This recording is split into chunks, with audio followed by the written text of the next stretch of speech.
Chapter 1083. One man, one sword defends the entire town. Chapter 1083.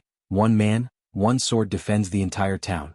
Inside the long and narrow hallway, a large group of Blackwater members was currently staring quietly at the black-robed man standing in the middle of the hallway.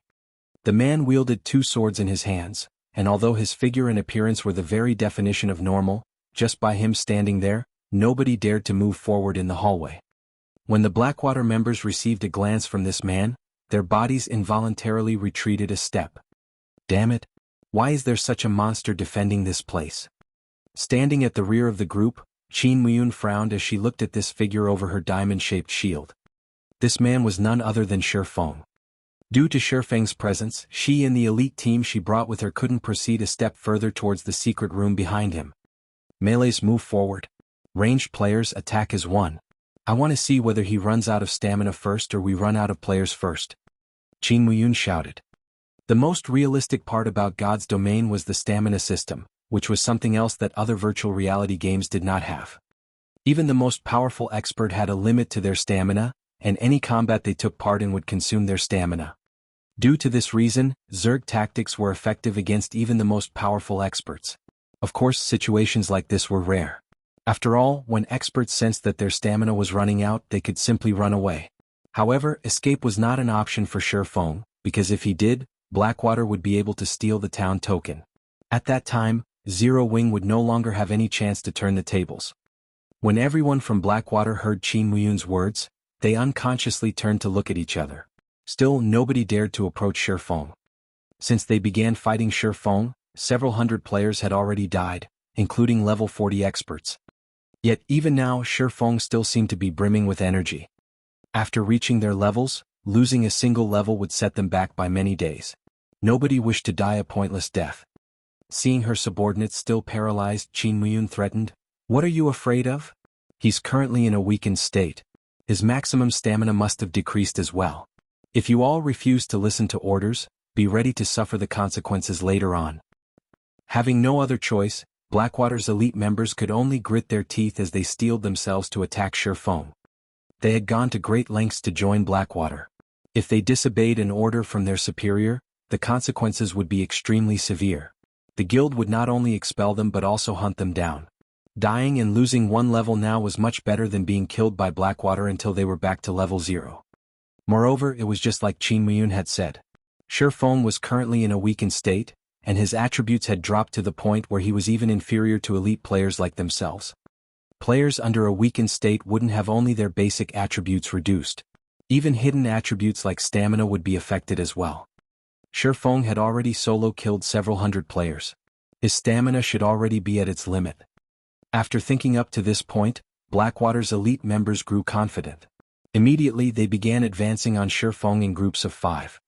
Although the hallway was narrow, 5 people moving side by side could fit in it. In the next moment, 5 berserkers used charge at Feng simultaneously. The clerics standing at the back also cast Truth Shield on these berserkers, while the oracles cast Protection, and the ranged damage dealers launched a flurry of attacks. They gave Feng no chance to avoid damage. Feng's side did not lose out to Blackwater's elites either. Violet Cloud, who stood inside the secret room, cast Truth Shield on Feng, the spell able to absorb over 7,000 points of damage. Violet Cloud's Truth Shield was nearly twice as powerful as an ordinary cleric's. When the berserkers were only 5 yards away, Feng tightened his grip around Killing Ray as he executed Thundering Flash. 5 lightning snakes devoured the berserkers. Not only did the attack immediately shatter the Truth Shield and Protection cast on the berserkers, but it also took away 1/5 of the berserkers' HPs as well as neutralized all the ranged attacks. Following which, Feng executed Sword's Orbit, enveloping the 5 berserkers in starlight. The berserkers' advance stopped cold as they cried out in pain. Even with the healers healing the berserkers, their HPs fell at a rate visible to the naked eye. In a heartbeat, the 5 berserkers became 5 corpses that were sent flying out of the hallway. From beginning to end, only a few seconds had passed. Everyone gasped at this scene. Although Feng's attributes had been reduced by 80% due to the backlash of using twofold berserk, after including the buff from the magic tower and the effects of his basic tyrant title, he still retained around 30% of his attributes. Although the current attributes he had might not be a match for Blackwater's experts, he should be roughly equal with Blackwater's elite members. Moreover, the improved sword's orbit also greatly enhanced his might. It was simply impossible for Blackwater's elite members to defend against his attacks. Go again. Qin Muyun shouted once more. Although she could not see through Feng's sword's orbit, she was no fool. She knew that the stronger a combat technique was, the greater the burden it placed on a person's stamina and concentration.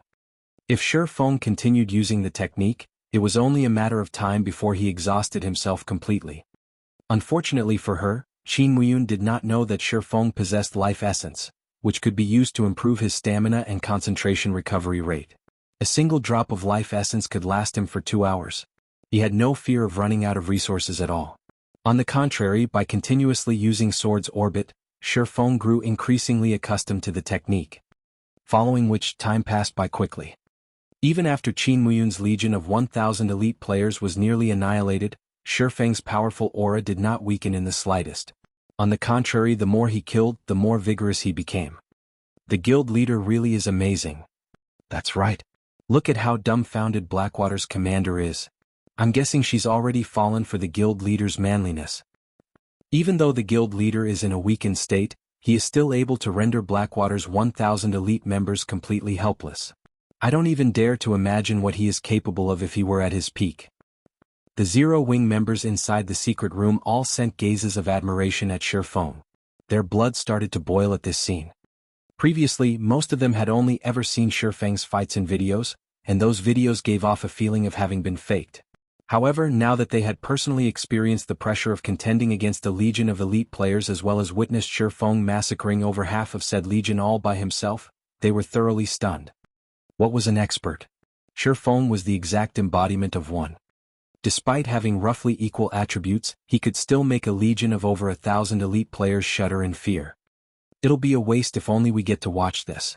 Let's upload the video for everyone to see. That's right. I'll upload it now. We'll let Blackwater's members know that guilds aren't just about having a lot of members. Our guild leader can defend an entire town all by himself. Saying so, one of Zero Wing's members began uploading their recorded video to the official forums. One man, one sword defends the entire town. Blackwater, what can you do to us? Shortly after the video was uploaded with that title, an uproar broke out in Starmoon Kingdom's official forums. In less than a minute, the number of views already exceeded 1 million. Crap, is he really human? Sure enough, he truly deserves to be called Starmoon Kingdom's #1 expert. He is simply a monster. That's a team of 1,000 elites and experts. Blackwater is in trouble this time. If they don't defeat Black Flame, they will have no way of capturing Stone Forest Town. All the players who watched the battle video became hot-blooded. One man, one sword defends the entire town. This incident would definitely go down as a legend in God's domain. Meanwhile, Blackwater had become the stepping stone used to create this legend. After watching this video, the Zero Wing members who were not taking part in the war at Stone Forest Town were deeply moved. At this moment, they could not help but wish they could rush over to Stone Forest Town and fight together with their guild leader. Damn it, I don't care what it takes. I want Black Flame dead immediately. Abandoned Wave shouted madly, his complexion turning ashen after watching the battle video. Just as Qin Muyun's team was nearly wiped out, a group of players wearing red-white vests suddenly entered the hallway. Meanwhile, the woman standing in the lead was a level 41 berserker. The woman carried a massive battle axe on her back. As the woman looked at Feng, a playful smile appeared on her face. The heaven-splitting goddess? Feng's expression tensed drastically when he saw this woman. Chapter 1084, Seal Removed. Hellscythe_Fluffy Goblin. Chapter 1084, Seal Removed. Every player in the hallway fell silent with Red Rain's sudden appearance. None of them could pull their eyes from Red Rain. This was not because of Red Rain's beauty or transcendent figure. Rather, it was due to the oppressive aura she radiated. Even the weakest present was a guild elite player. They had experienced their fair share of battles in God's domain, and their senses had long since developed to be extremely sensitive of danger. These players could tell that the oppression they felt wasn't just from Red Rain. In fact, the battle axe gracing her back was the main culprit. Rather than a battle axe, it was more appropriate to call it a massive, black scythe. Many blood-red patterns covered the scythe, and the weapon released an evil aura that made everyone present uncomfortable. As red rain approached, the discomfort became more prominent. Faintly, these players felt their thought processes slow significantly. Why is she here? When Violet Cloud, who stood inside the secret room, saw red rain, fear surfaced in her eyes. Hurriedly, she whispered a warning to Feng, "Guild leader, you need to be careful. That woman is very powerful. Even level 65 Tier 2 guards were no match for her. Moreover, her battle axe is evil. It can slow her enemies' reactions." It was impossible for current players to match the attributes of level 65 Tier 2 NPC guards. In terms of strength, they were the equivalent of level 65 lords. Only they had much lower HP. However, they compensated for that gap with their higher combat standards. They also possessed far more skills than a level 65 lord. Generally, players very much preferred to fight a lord-ranked monster over a Tier 2 NPC. If she had to face a level 65 Tier 2 NPC, she would turn and flee. Even if she worked with Fire Dance, they had no hope of victory. However, Red Rain had, by herself, killed a level 65 Tier 2 NPC. To Violet Cloud, that fight had been unbelievable. However, actions spoke louder than words. She had seen Red Rain defeat one Tier 2 NPC after another with her own eyes. She had even done so in a relatively relaxed manner. Currently, Feng suffered a weakened state. Fighting Red Rain right now would be a nightmare. Feng responded to Violet Cloud's concern with a silent nod. He did not ask her for any further information on the female berserker. After all, it was unlikely that anyone throughout God's domain was more familiar with the woman known as Red Rain than Feng. In the past, everyone had known about the heaven-splitting goddess, Red Rain. During God's domain's early stages in particular, Red Rain had wielded the magic weapon Bloody Mary, which ranked 73rd on the God's domain magic weapon list. The Secret Pavilion had compiled the God's domain magic weapon list in the past, ranking the game's best 100 magic weapons after gathering all the information they could. Magic weapons were much rarer than epic weapons. However, finding some in every kingdom and empire was possible. Hence, every magic weapon on that list was among the best of the best. They all possessed special effects. Ordinary magic weapons could not compete with them. Among the top 100 magic weapons, Bloody Mary's special effect was mana control. The weapon would automatically absorb the surrounding mana and gather it in its wielder, enhancing their combat power. This effect also deprived the area around Bloody Mary of mana. If the environment's mana thinned, it would directly affect players' performance. The effect was the exact opposite of the buff players enjoyed in mana-dense environments. In addition, skills and spells would be weaker in areas with less mana. As a result, Bloody Mary's wielder possessed extremely strong combat power.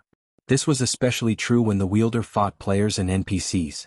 Monsters generally relied on their basic attributes in combat. Players and NPCs were more reliant on their skills and spells. If skills and spells were weakened, this would significantly reduce players and NPCs' combat power. In addition, due to the mana deficiency, players and NPCs would also be slightly sluggish. In a battle between experts, victory and defeat could be determined in the blink of an eye. This kind of slowing effect was practically fatal. Due to this, the scythe known as Bloody Mary qualified to rank on the magic weapon list. As Bloody Mary's level increased, its mana control effect would also grow stronger. "Your Zero Wings Guild leader, Black Flame?" Red Rain asked, her lips curling up slightly as she slowly strode forward until she was within 20 yards of Feng. Sizing up Feng, she said, "You really are as strong as the rumors say. You're also quite the handsome man, aren't you? It's a pity that old Peerless has already declared that you need to die. Otherwise, I'd really be interested in a match against you at your peak." She rather admired Feng. However, one person wasn't strong enough to change the overall situation. First, he had entered a weakened state after fighting Dark Blade. Then he had fought numerous elites and experts from Blackwater. At this point, he should be at his limit in every aspect. Even without her attacking, this battle was already over. Moreover, more of Blackwater's elites and experts had begun to arrive. How many people could Feng fend off by himself? Following which, Red Rain unsheathed Bloody Mary and brandished it. Suddenly, as if the hallway's mana had been devoured, the players present felt as if they were suffocating. Only Red Rain appeared refreshed. What a powerful special effect. Feng was shocked as he felt the area's mana dwindle to almost nothing. In the past, he had only ever heard of Bloody Mary's powerful mana control effect.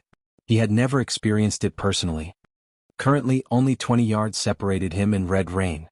He could feel how powerful Bloody Mary was. Even an expert like himself was slightly affected in such a mana-lacking environment. He felt as if a layer of fog muddled his brain. He could no longer sense the minute fluctuations in the air around him. If the weapon's power was so effective against him, there was no need to mention everyone else. In such conditions, it was no wonder why Tier 2 NPCs were no match for Red Rain. Mana was even more important to NPCs.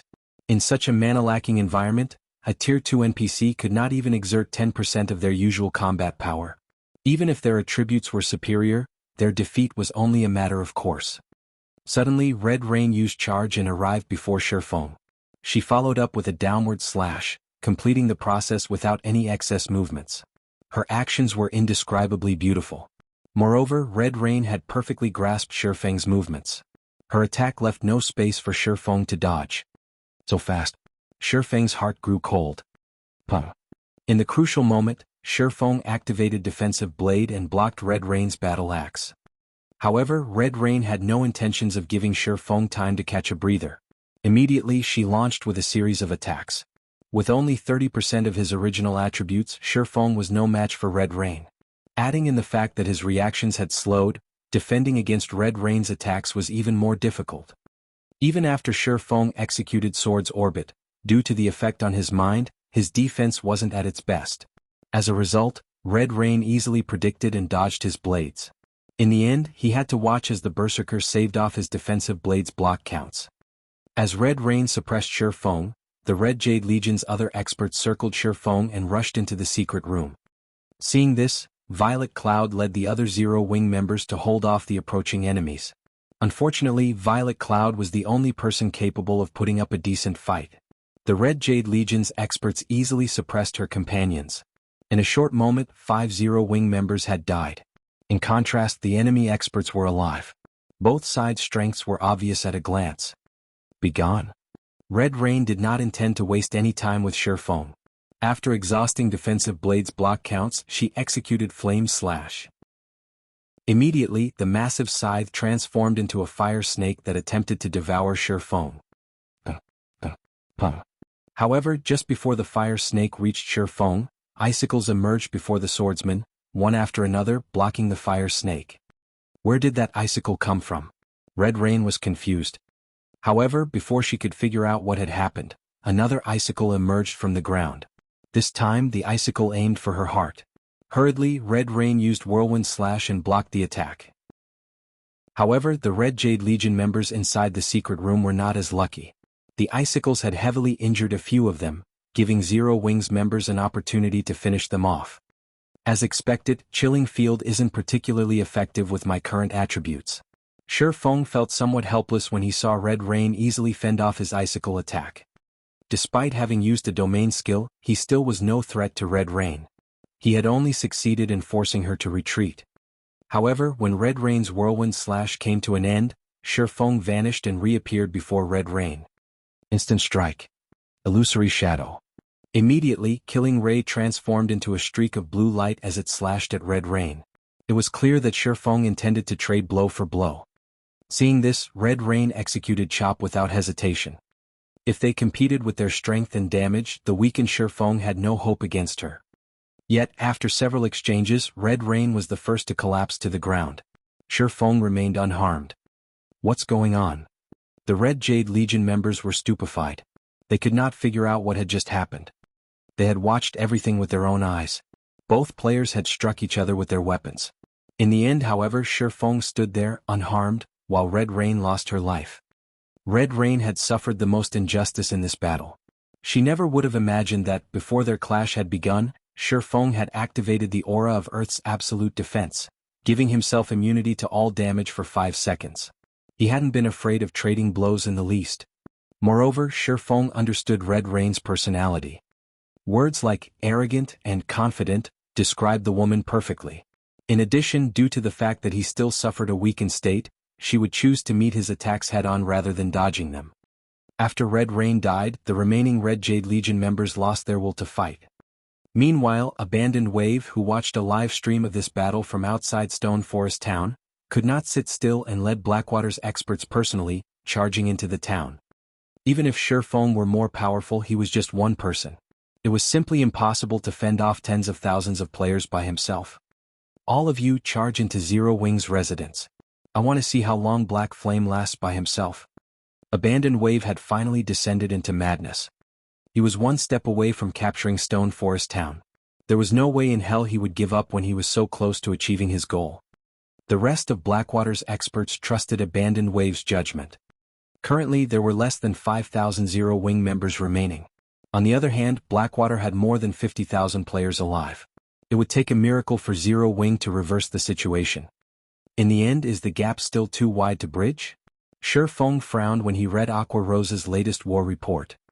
The numerical difference between their armies was simply too massive. Even the magic towers were not enough to bridge this gap. Suddenly, Feng received a message. It was from Fire Dance. Feng called the message up immediately. The message only contained one sentence. The magic array's core components have been destroyed. Chapter 1085, Full Power. Hellscythe_Fluffy Goblin. Chapter 1085, Full Power. Groups of Blackwater members charged at Stone Forest Town's 3 magic towers. Although Blackwater couldn't destroy the towers, once they killed the players manipulating the defensive buildings, the magic towers would be useless. However, the magic towers were easily defensible and very difficult to assault. But Blackwater's elites couldn't care less. They desperately tried to force their way into the magic towers. The reason for their fervent attitude was Abandoned Wave's desperation. He had announced extraordinary rewards for the magic towers' fall. Anyone who took down the magic towers would be awarded a set of level 40 dark gold equipment as well as a bronze mount. Humans died in pursuit of wealth, birds died in pursuit of food. The thought of such a reward had kindled a passionate light in the eyes of Blackwater's members. Only Guild's apex experts could wear a full set of level 40 dark gold equipment. As for the bronze mount, many Guild experts could only dream of obtaining their own. Furthermore, Blackwater had the numerical advantage in this war. They had more than enough people to take down the magic towers. Unfortunately, only 3 people would get to enjoy such a reward. Naturally, they had to fight with everything they had. However, this situation gave Aqua Rose, who commanded the war from inside one of the magic towers, a colossal headache. They had already expended all of their magic scrolls and large-scale destruction spells.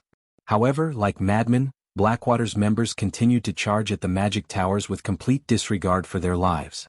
This rapidly whittled down the number of Zero Wing members defending the structures.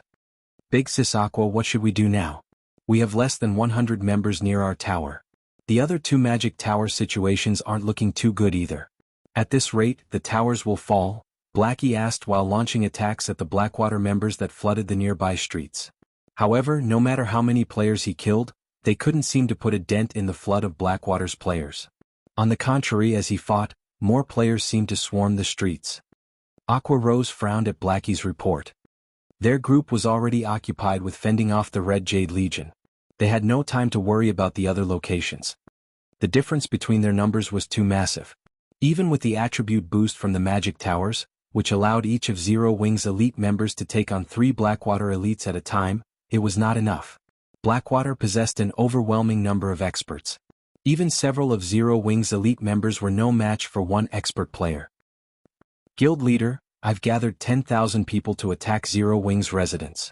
We can charge in at any time, Laughing Drunkard reported when he arrived beside Abandoned Wave.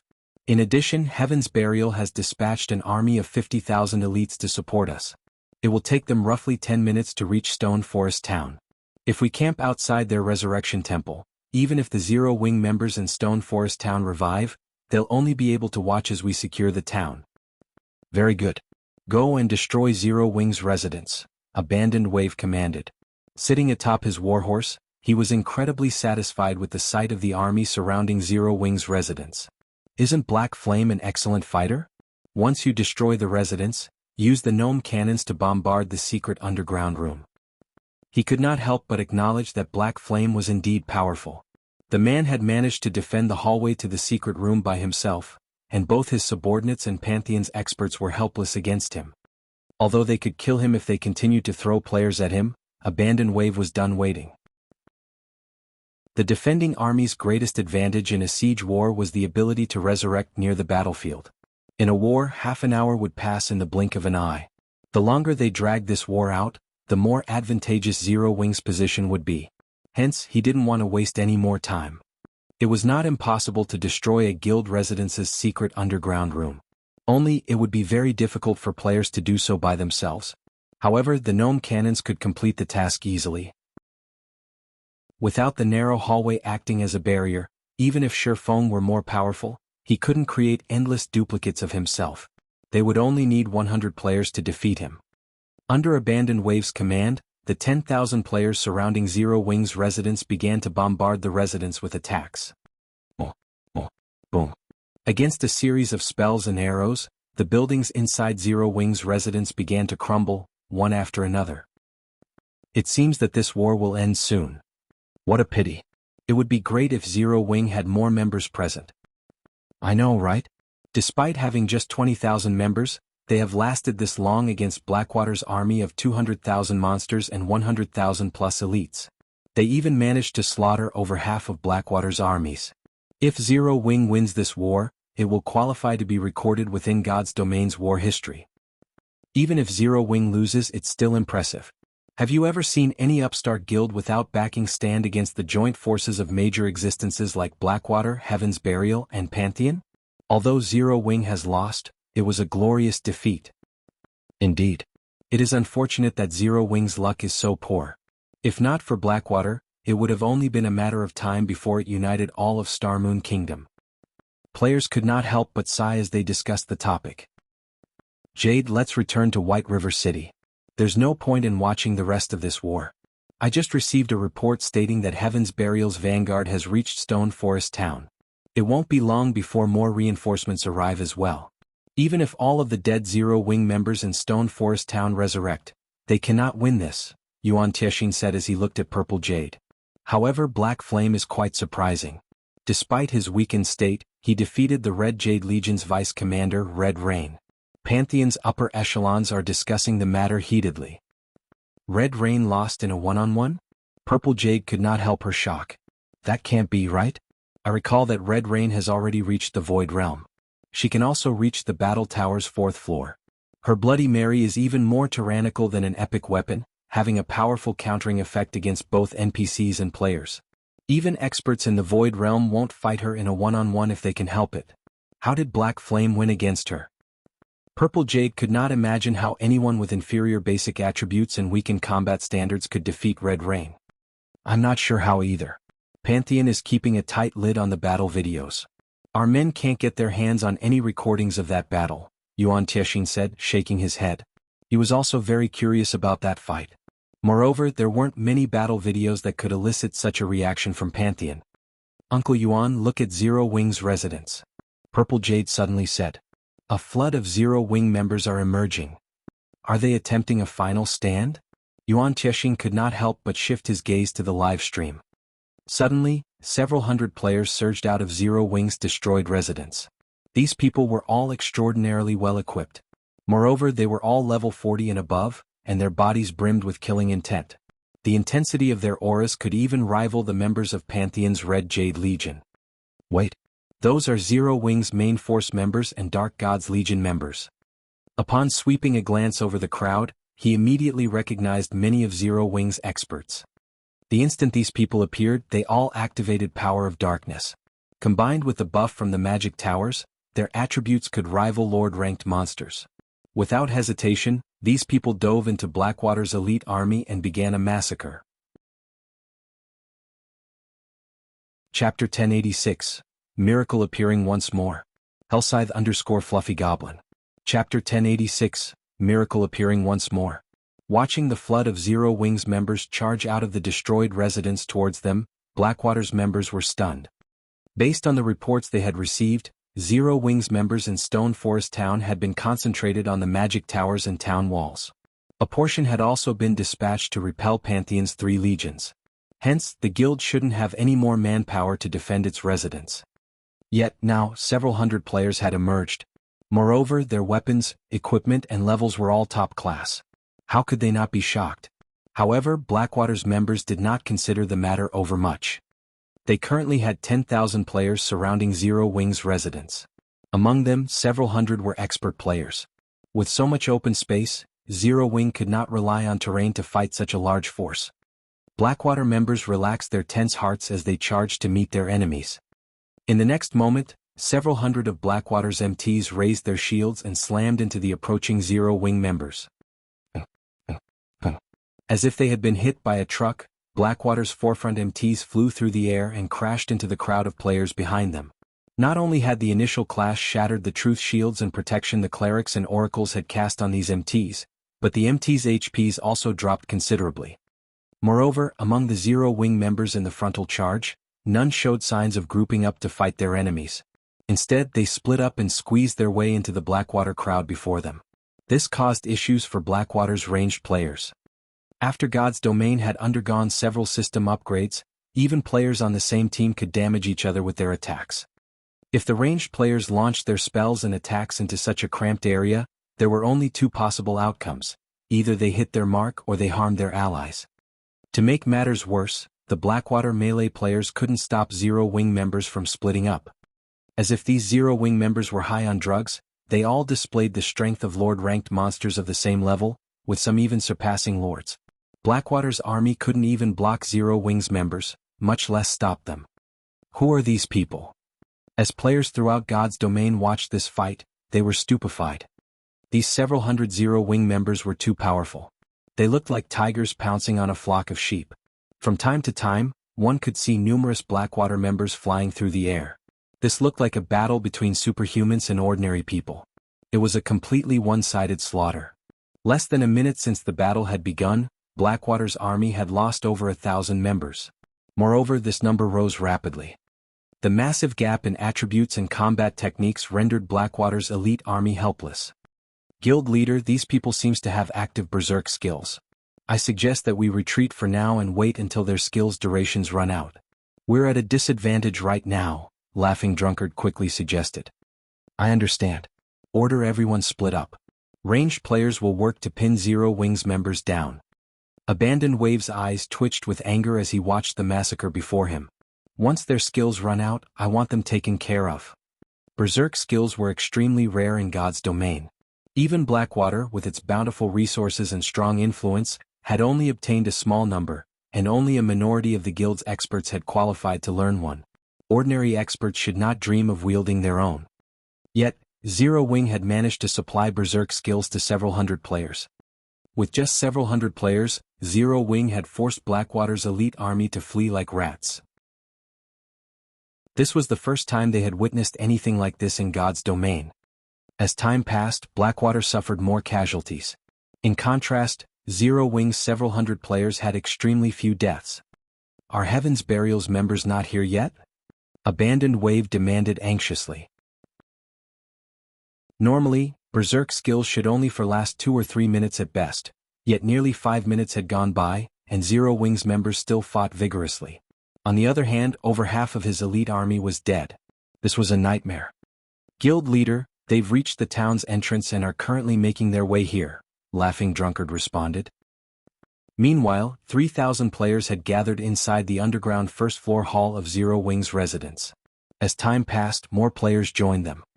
Guild leader, Heaven's Burial's members have reached the town. Can we start now? That's right.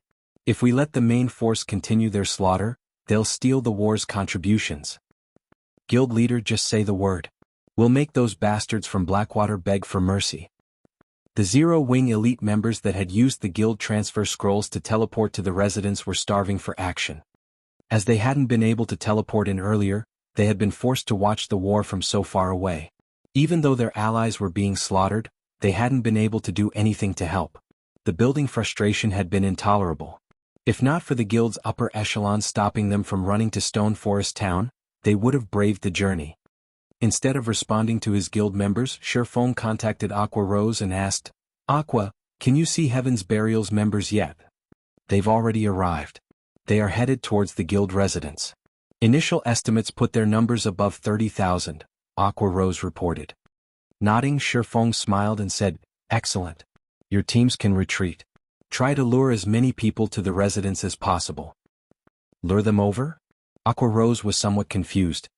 Although she knew that the seal on the town had been lifted, The guild residence's wide, open space was not a strategic location for a battle. However, Aqua Rose couldn't care less. The Red Jade Legion before her was simply too powerful.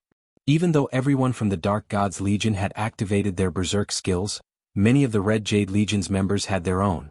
If they continued to clash with the Red Jade Legion, it was only a matter of time before they were annihilated. Guild Leader Wave, I've made you wait. Singular Burial, who rode a horned lizard that was over 2 meters tall, greeted as he slowly approached Abandoned Wave. On his way here, he had heard plenty of news about the battle in Stone Forest Town. He had rejoiced when he heard the reports. He inwardly celebrated the fact that he had not led his guild and joined the initial assault on Stone Forest Town. Otherwise, Heaven's Burial's fate would have been far worse than Blackwater's. Just as Abandoned Wave was about to respond to Singular Burial, he discovered a change in the man's face. Right now, Singular Burial wore an incomparably gloomy expression. Seeing Singular Burial's ill complexion, Abandoned Wave asked curiously, "Guild Leader Burial?" Now that Heaven's Burial's vanguard army had arrived, victory was within their reach. It was also only a matter of time before Heaven's Burial's remaining army arrived. Right now, Singular Burial should be quite pleased, not wearing such an ugly look. "I just received news that the seal on Stone Forest Town has been destroyed," Singular Burial explained awkwardly. "You're saying Zero Wing has lifted the seal on Stone Forest Town?" Abandoned Wave immediately paled. With the seal lifted, Zero Wing could send an endless stream of reinforcements into Stone Forest Town. They had exhausted so much effort to annihilate most of Zero Wing's 20,000 members defending Stone Forest Town. If another 40 or 50,000 joined the fray. Wait, something's not right. Stone Forest Town's seal should have lifted quite some time ago. Why are so few of them here right now? Singular Burial suddenly felt as if something were amiss when he glanced at the empty Zero Wing residence. However, as soon as he finished speaking, he felt the threat of death wash over him. Singular Burial wasn't the only one to experience the feeling. All of the players within Zero Wing's residence felt it as well. Moreover, this feeling grew more intense as the seconds ticked by. Boom. Suddenly, the ground beneath Zero Wing's residence exploded, and a tall tower emerged from the ruins. When this tower appeared, everyone felt as if they were suffocating. This tower was none other than the obelisk Feng had unsealed when he had first captured Stone Forest Town. Chapter 1087, Zero Wing Strength. Hellscythe_Fluffy Goblin. Chapter 1087 Zero Wing Strength. A tower? Why is there a tower here? Everyone in Stone Forest Town stared incredulously at the obelisk that had suddenly emerged in the middle of Zero Wing's residence. The obelisk was several hundred meters tall. Even the Tier 4 mythic monsters looked no different than children before the obelisk. The instant the obelisk appeared, the cold hand of fear touched the hearts of all players within Stone Forest Town. Before anyone realized it, dark clouds covered the sky above the town. In the blink of an eye, elemental rain began to fall, scattering a mist over the town. This is elementalization. Magical class players who were familiar with elemental mana immediately recognized the mist's true identity, and they couldn't help their growing excitement. The town's players also felt their minds clear like never before. They felt their perspectives widen. If they could train in such a mana-dense environment, it wouldn't take long for them to improve by leaps and bounds. However, unlike the rest of the players, Abandoned Wave, Peerless, and Singular Burial did not show any excitement despite the thickening mist. Rather, they had noticed a five-fold magic array looming in the sky, enveloping the town. The instant the five-fold magic array appeared, the mana it gathered sent a shudder through every player's soul. Crap. This is a trap. Singular Burial could not help but recall Zero Wing's initial capture of Stone Forest Town, and the monstrous summoned NPC that destroyed the Star Alliance. Thinking up to this point, chills crawled down Singular Burial's spine. If that monster appeared once more, the consequences would be unimaginable. A trap? Originally, Abandoned Wave hadn't been sure about his guess. However, upon seeing Singular Burial's pale complexion, he was certain. Immediately, he turned to Singular Burial and asked, "Can you tell me what is going on?" Now that he was so close to obtaining Stone Forest Town, he could not give up. He had sacrificed too much to dominate Stone Forest Town. He no longer had the option to retreat. Since he couldn't flee, he needed to get a clear idea of the trap they had just fallen into. He needed to implement appropriate countermeasures. Meanwhile, Peerless, who stood beside the two, grew curious. What, exactly, could frighten the almighty guild leader of Heaven's Burial to such a degree? There's no time. If we don't leave this instant, it will be too late. Singular Burial casually responded. Hurriedly, he began shouting through the regional guild chat. Everyone withdraw from Stone Forest Town immediately. Unfortunately, a few moments after Singular Burial issued this command, a translucent purple barrier began to form around Stone Forest Town. The barrier swallowed the town as well as some of the land outside its border. The instant this barrier appeared, fear surfaced on the monsters' faces outside of the town. Ignoring the bandaged man's commands, these monsters turned and fled. The monsters that had been caught within the purple barrier were not as fortunate. Even level 66 Grand Lords attacked the barrier desperately, yet the barrier remained intact. The barrier did not even shudder under the powerful assault. Shit. We can't get out. When the players saw how firm the magic barrier stood, despite the attacks it received, they started to panic, their previous joy disappearing completely. Meanwhile, outside Stone Forest Town, the war's spectators could no longer see inside the town. Because these live streams were recorded from a safe distance outside of the town, all they could see was a large dome over Stone Forest Town. What did Zero Wing do? Yuan Chexin felt an indescribable shock as he stared at the purple dome. As one of the secret pavilion's upper echelons, he usually studied God's domain thoroughly. He knew just how terrifying a five-fold magic array was. This was something that could not even be found in Empire's imperial palaces. Generally, one only encountered such an array in divine ruins. Even Tier 5 NPCs were forced to avoid five-fold magic arrays, much less current players. Suddenly, Yuan Chexin felt that his view of Zero Wing blur once again. After the magic barrier surrounded Stone Forest Town, elite and expert players began to swarm out of Zero Wing's residence, their numbers far exceeding everyone's expectations. In less than a moment, over 10,000 Zero Wing members had joined the battle. Moreover, this number was still rapidly climbing. 10,000, 20,000, 30,000. As players watched, 50,000 Zero Wing members exited Zero Wing's partially destroyed guild hall. Even the weakest among them were guild elites. Damn it, it really is a trap. Rage burned in Singular Burial's gaze as he looked at the newly emerged army of 50,000 elite players. Although Blackwater, Heaven's Burial and Pantheon's combined force was still larger than Zero Wing's, the gap had shortened. At this moment, their combined armies barely outnumbered Zero Wing's by 2 to 1. However, Zero Wing's elite members received the Magic Tower's buff. These elites' basic attributes surpassed their elite members by a large margin. In a head-on clash, they would not have any advantage whatsoever. Haha. Look at the ugly expressions on Blackwater's faces. I want to see how long they last now that we've closed the gap. They actually dare to pick a fight with Zero Wing while most of us are away. I'll be damned if I don't camp their corpses until tomorrow. There's no point in camping their corpses. They'll resurrect in Saimu Town after they die. Instead, we should let our healers resurrect them and kill them again. Let's make them drop every item they have. The Zero Wing members that had just emerged from the residence brimmed with fighting spirit as they grinned at Blackwater and Heaven's Burial's members. Guild leader, all available elite members have arrived. Blackie reported, pride growing in his heart as he watched the army of 50,000 elite players.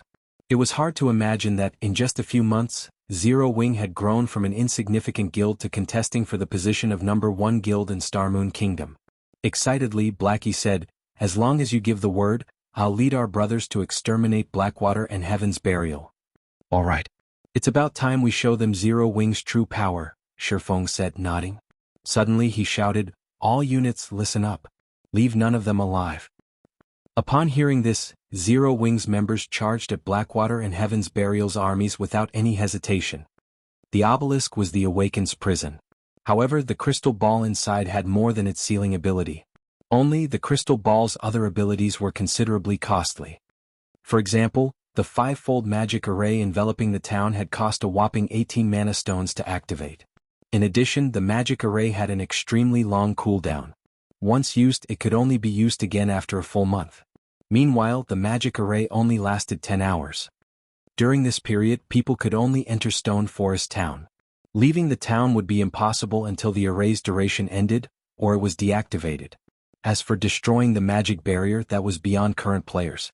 Meanwhile, the white mist in the town strengthened allies, granting them an extraordinary calm and helping them improve their skill completion rate. In contrast, enemy forces' senses were dulled. Enemy players' field of vision in particular would be greatly limited. If a player's field of vision were too narrow, they could easily fall prey to ambushes.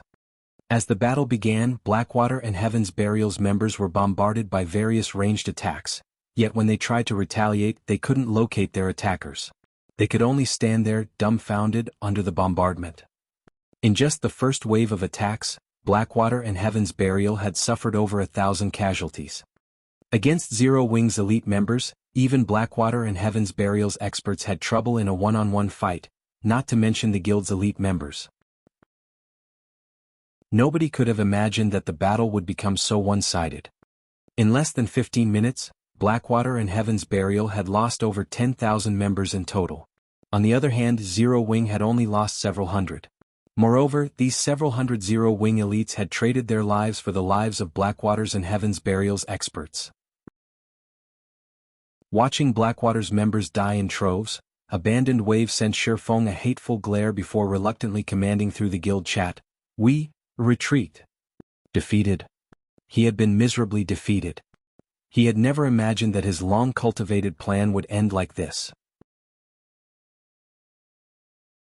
Chapter 1088, Legendary Existence. Hellscythe_Fluffy Goblin. Chapter 1088, Legendary Existence. When Abandoned Wave issued the command, a powerless look graced his face. However, this command allowed the players fighting Zero Wing to release a sigh of relief. This wasn't a battle, it was simply a one-sided massacre. Not only were their basic attributes lower than Zero Wing's members, but their senses were also disrupted.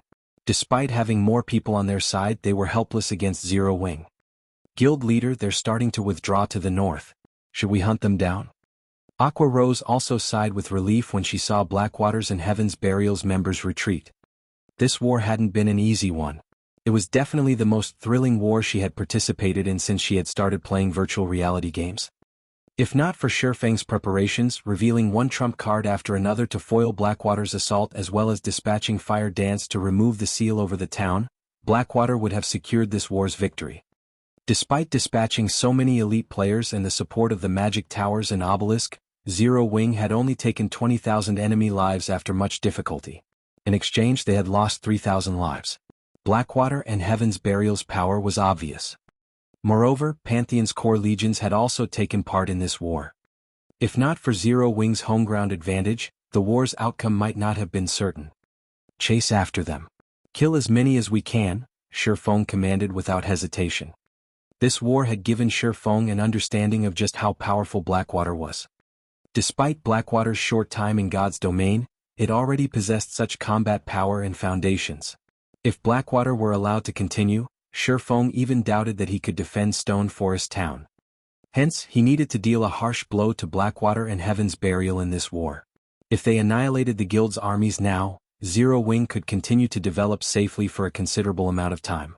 He would also have more time to prepare for his city's construction. A city's construction was different from that of a town. Not only did it cost more, but it was also more difficult to defend than Stone Forest Town.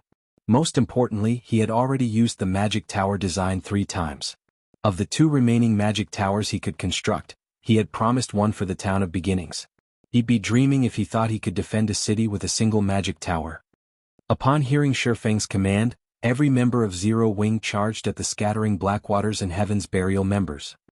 This was a good opportunity to earn guild contribution points. Many of the systems and benefits Zero Wing offered required a certain amount of GCPs. Promotions also required GCPs.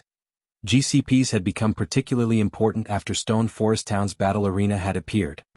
One could normally only gain GCPs by completing quests or trading in good equipment or items. However, there was a limit to the GCPs that could be obtained through these methods.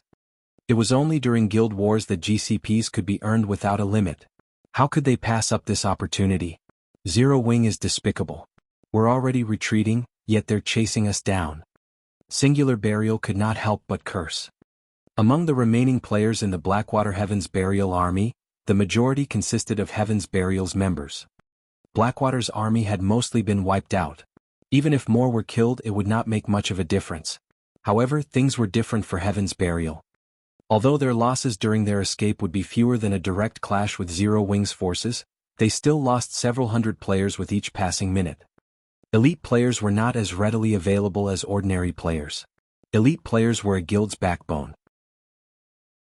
If Heaven's Burial lost so many of its elite players here, it would wound the guild's development. The guild may even stagnate. However, regardless of how many times Singular Burial cursed, Heaven's Burial's members died by the dozens. Very quickly, over half of Heaven's Burial's 50,000 elite army had been lost.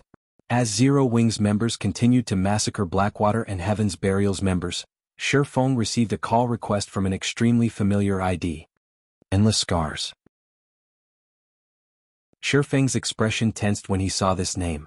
Why is she contacting me? We shouldn't have any connections.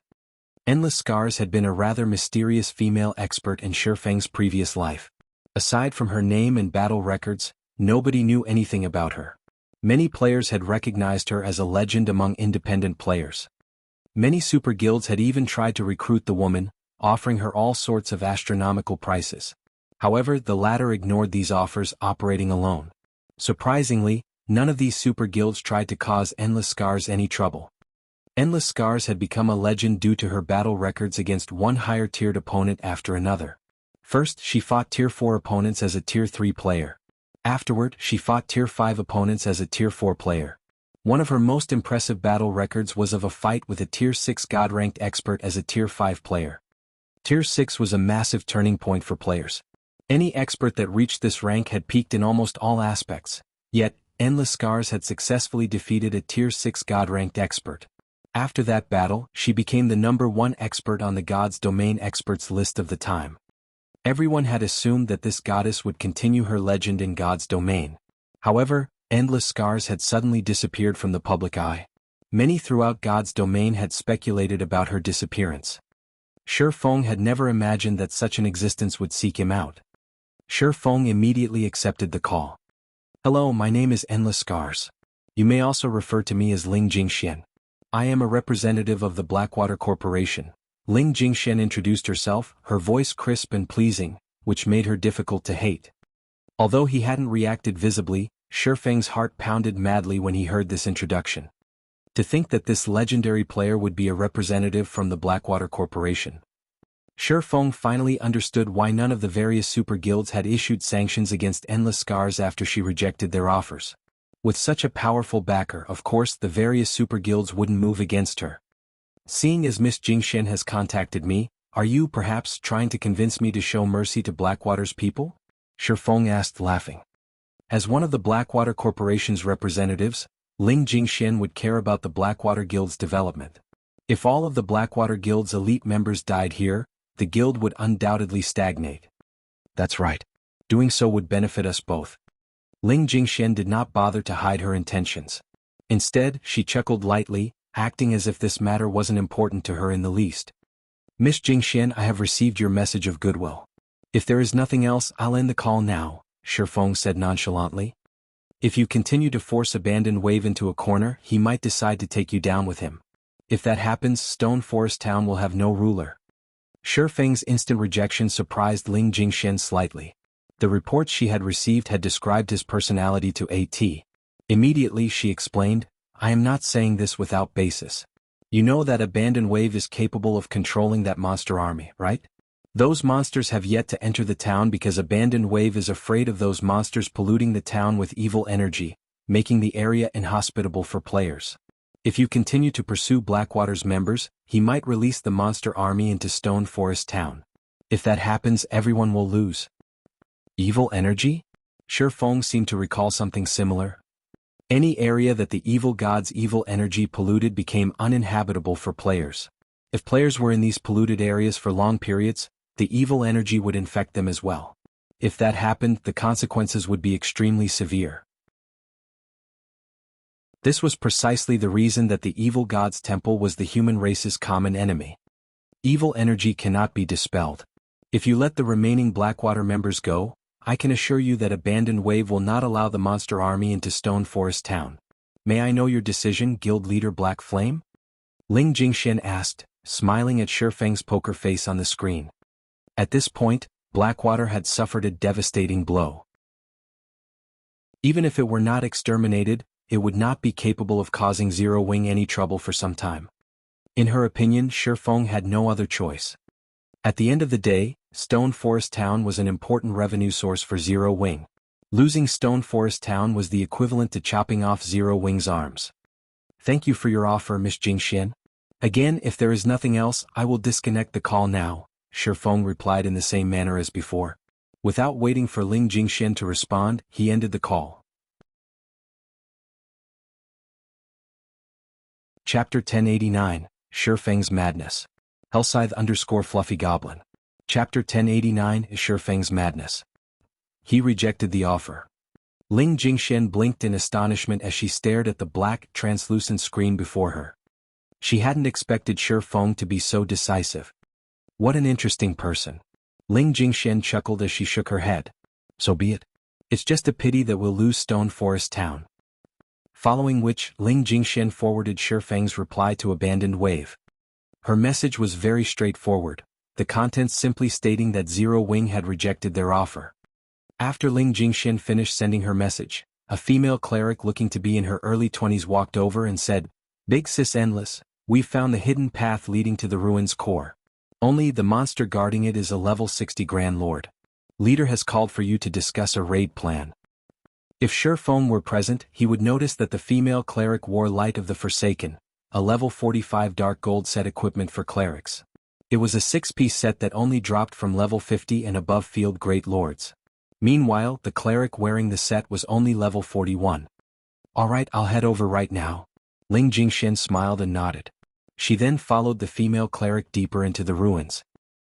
The Zero Wing members in Stone Forest Town rushed madly at their enemies, while Blackwater and Heaven's Burial's armies ran and hid wherever they could, suffering immense losses in the process.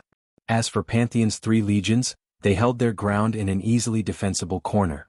However, although they had managed to lower their casualty rate, it was only a matter of time before they were wiped out.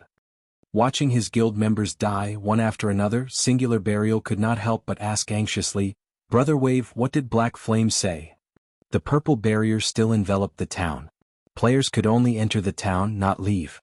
No matter what methods they used, they were utterly helpless against the magic barrier. If this continued, the 50,000 elite members he had worked so hard to nurture would vanish like bubbles. After Abandoned Wave received Ling Jingxian's message, he was dazed for a long moment. Murmuring, he said, "He rejected. Has Black Flame lost his mind?" Singular Burial was stunned when he heard this. He had experienced an area polluted by evil energy personally. Players could not reside in those areas for long. If those monsters invaded Stone Forest Town, it would cripple the town. Stone Forest Town was Zero Wing's main source of income. How could the guild choose to give it up so easily? Black Flame really is decisive. He is actually willing to sacrifice an entire town to defeat the last of our troops. I have underestimated him, Peerless said, astonished. If he is even this ruthless to himself, it seems our defeat is not without reason. Ruthless? Abandoned Wave laughed. Since he is so eager to die, I'll fulfill his wish. His defeat in this war was already certain. It was impossible to obtain Stone Forest Town. Moreover, after suffering such a miserable defeat, nothing good waiting for him upon his return to the guild. He was more than willing to drag Stone Forest Town with him as he fell. Moreover, if Zero Wing lost Stone Forest Town, its development would slow significantly. He might even have a chance to redeem himself. He had only asked Ling Jingxian to contact Black Flame to appease Pantheon and Heaven's Burial. In reality, he hoped that Zero Wing would reject his offer. He had never imagined that Zero Wing would be this foolish. Following which, Abandoned Wave contacted the bandaged man. You can make your move now. Let the monsters enter the town. Destroy as much as you can. Our previous agreement still stands. This is your decision, not mine. I'll gratefully accept Stone Forest Town. Hearing Abandoned Wave resolution, a hint of excitement flashed in the bandaged man's eyes. He was like a starving beast that had suddenly spotted an innocent sheep. Immediately, the bandaged man commanded his remaining monsters to charge into Stone Forest Town. The 3 mythic monsters even joined the fray. Guild leader, this is bad. The 3 mythic monsters are trying to charge into the town. Alluring Summer hurriedly reported as she tried her best to stop the crazed mythic monsters. However, the evil earth dragons began to act differently. No longer controlled, their basic attributes instantly increased by 15%. Most importantly, their intelligence was no longer suppressed. Despite Alluring Summer's divine dragon having superior attributes, she was barely able to hold back 2 of the earth dragons. She was helpless to stop the third. As a Tier 4 mythic monster, the evil earth dragon was extremely fast. In less than 10 seconds, it had reached Stone Forest Town's defensive walls. Roar! Bellowing angrily, the evil earth dragon, that stood over 100 meters tall, shattered the wall before it with a single swipe of its claws. As for the town's level 65 NPC guards, they were nothing before the evil earth dragon. No one could stop the mythic monster as it charged into the town. Although some players had tried to stop the monster, the earth dragon took them out with one swipe of its massive tail. In addition, the attack devastated the surrounding terrain. Seeing this, Zero Wings members were stupefied. Even after activating Protection Blessing, just one of the evil earth dragon's normal attacks had killed a level 40 Guardian Knight with nearly 30,000 HP instantly. Meanwhile, the instant the evil earth dragon entered the town, the monster's body began to exude a gray fog that slowly spread. As the gray fog passed, the ground dried up as if its vitality had been devoured. Ah! With this, Blackwater's victory is a guarantee. Hooray for the guild leader. Blackwater's members jumped in celebration as the evil earth dragon arrived. Although Zero Wing had a lot of players, they did not have anyone who could contend with a mythic monster. They could only watch as the monster destroyed their town. A Tier 4 mythic monster is really powerful. Though it's a pity that we'll lose Stone Forest Town forever, Singular Burial said, sighing. Previously he had not had a chance to observe the evil earth dragons up close. However, now that he witnessed one in action, he finally understood just how frightening Tier 4 monsters were. They were definitely not existences current players could challenge. Aqua, tell everyone to use their return scrolls to leave Stone Forest Town right now, Feng said to Aqua Rose, who stood beside him as he watched the evil earth dragon rampage inside his town. Following which, he dashed towards the top of the obelisk. Unlike other magic barriers, the magic barrier enveloping the town did not isolate or hinder allies. Hence, Zero Wings members could use their return scrolls at any time. We're leaving? Feng's decision confused Aqua Rose. However, after giving it some thought, she realized that they didn't have anyone present that could take care of the evil earth dragon. They would simply be throwing their lives away if they remained. It was better to return to White River City. In any case, with the presence of the evil energy, Stone Forest Town was finished. Following which, Aqua Rose notified Zero Wings members to withdraw from Stone Forest Town. Ah, they're retreating. It seems even Black Flame fears something. Abandoned Wave was quite pleased as he watched Zero Wings members abandon the town. Although he had not obtained Stone Forest Town, Zero Wing wouldn't have it either. In other words, this war had ended in a draw with neither side having an advantage. When the evil earth dragon reached the obelisk, it released a powerful roar as its eyes locked onto the only Zero Wing member left in Stone Forest Town, Feng. Meanwhile, Feng, who stood on the obelisk's peak, unsheathed Killing Ray and swung the sacred sword at the gigantic crystal before him. Pum. The crystal split in half on the spot. Immediately, black fog began to seep from the crystal's 2 halves, gradually forming into the figure of a person. A short moment later, an effeminate youth wearing long blood-red robes with hair scattered over his shoulders appeared. This youth was none other than the awakened the obelisk had imprisoned. Lancelot, awakened High Elf. Level? HP? / No wonder he didn't die even after imprisoned for such a long time. So he's a High Elf. Realization dawned as Feng looked at the effeminate youth. Elves had a much longer lifespan than humans. Moreover, they were naturally gifted with the ability to manipulate the magical elements. Spells in their hands could move as if they had a life of their own. If the current Lancelot were not in his soul form, he only needed to flick a finger to turn Stone Forest Town to ash. However, even the current Lancelot should be provoked. He was capable of taking over other NPCs' bodies. Moreover, he became more powerful with each time his seal was lifted. The NPC he took possession of would also become incredibly difficult to deal with. Feng hadn't wanted to release Lancelot. However, to exterminate Blackwater's remaining monsters, he had been forced to take this risk. Chapter 1090. Awaken vs. Evil Earth Dragons. Chapter 1090. Awaken vs. Evil Earth Dragons. As Lancelot appeared, Feng lost control of the magic barrier surrounding Stone Forest Town. Instead, the magic barrier automatically began to suppress Lancelot's soul. The mana flowing out of the magic barrier increased by numerous times. Even the mythic-ranked evil earth dragons started to fear the magic array as they unconsciously retreated. Shortly after, Lancelot glanced at Feng. However, at this point, the mana from the magic barrier already suppressed him. Immediately, Lancelot vanished from Feng's view as he flew to occupy a Tier 1 NPC elementalist. I should leave now. Feng could not help but sigh with relief when Lancelot left. Although Lancelot was only a soul, the NPC possessed the power to damage and kill other living creatures. Lancelot would have no problem killing a weakened Tier 1 player like himself. If Lancelot had a physical body, he'd likely kill Feng instantly. Now that the seal had been broken, the magic barrier had begun to dissipate naturally. Players inside the barrier were no longer restricted and could leave the barrier anytime they wanted. Without hesitation, Feng activated space movement and distanced himself from Stone Forest Town. Meanwhile, the independent players watching the war from outside of Stone Forest Town could finally see the situation inside. Is that Stone Forest Town? Everyone's jaws dropped when they saw the town's current state. Instead of a thriving town, they saw a wasteland. Collapsed buildings littered the town. Potholes and cracks covered its streets. However, the player corpses that filled the streets shocked the spectators the most. This was the first time they had seen anything so tragic. The magic barrier is gone. Singular Burial's frown relaxed as he watched the magic barrier vanish.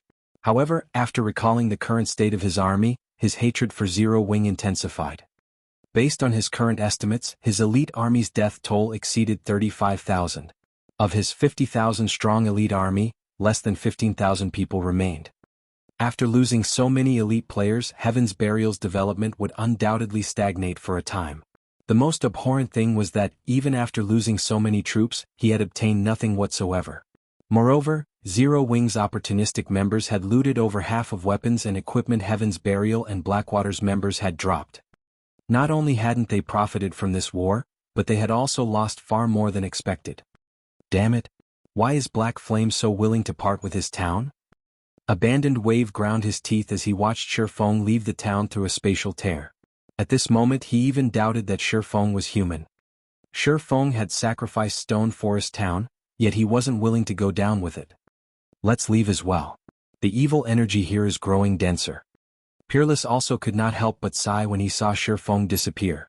He then commanded the members of Pantheon's 3 core legions to leave Stone Forest Town. However, as everyone began to activate their return scrolls, a figure appeared in the sky, chanting an incantation. Immediately, a threefold magic array slowly formed above Stone Forest Town. What kind of NPC is that? He can actually float in the sky. Everyone was surprised when they noticed the NPC Lancelot had possessed. This is bad. NPCs capable of hovering in the air are at least Tier 4. Everyone get out of there. Singular Burial's expression tensed when he saw Lancelot. Ordinary players might not know how significant hovering in the air might be, but as the leader of a guild, Singular Burial knew what that ability represented. This signified that Lancelot was a Tier 4 NPC at the very minimum. Otherwise he had no way of learning the super rare Tier 4 spell Hover. If the enemy were simply a Tier 4 mythic monster, he would not be particularly worried. However, the new opponent was a magical class NPC. As a Tier 4 magical class NPC, Lancelot knew many Tier 4 spells. Among them there were definitely Tier 4 large-scale destruction spells. If he used those spells, slaughtering these players would be child's play. Peerless had also begun to notify his men, instructing them to escape Stone Forest Town quickly. Foolish ants, cease your resistance and let me devour you. Lancelot, who now had a physical body, overlooked Stone Forest Town, a hint of madness flashing in his eyes as he began to laugh. Suddenly, Lancelot pointed a finger towards the sky, and pitch-black ripples radiated into the surroundings. Any players that these black ripples enveloped were interrupted and could no longer use their return scrolls. Moreover, the spell's range was more than double that of the obelisk's magic barrier. Instantly, the black ripples enveloped Stone Forest Town. Even the monsters outside of the town failed to escape. After the black ripples touched everyone in the town, they felt as if something or someone dragged them as their bodies involuntarily moved closer to Lancelot. An Awakened's Tier 4 spell, Dark Gravitation, is so much more powerful. Feng was speechless when he saw the black ripple's range. Fortunately, he had traveled far enough from Stone Forest Town. Otherwise, he would be among those being dragged towards Lancelot right now. Although awakened NPCs and mutants were somewhat similar, the former was unmatched in skill and spell utilization. Hence, awakened NPCs were invincible among those of the same tier and level. They were even capable of challenging opponents of a higher tier. Even a Tier 6 god couldn't kill a Tier 5 awakened like Lancelot, and in the end, could only imprison the latter and pray that time would wear the high elf down. What did Black Flame do? Fear surfaced on Abandoned Wave's expression. Even if he were a fool, he could tell that Feng was related to this situation. However, no matter how hard he struggled, he couldn't break free from the power pulling his body. He could only watch as he gravitated towards Lancelot. This won't do. We can't resist this spell at all. We need the evil earth dragons to get rid of that NPC. Peerless hurriedly told Abandoned Wave. Even after activating his berserk skill, he was dragged towards Lancelot.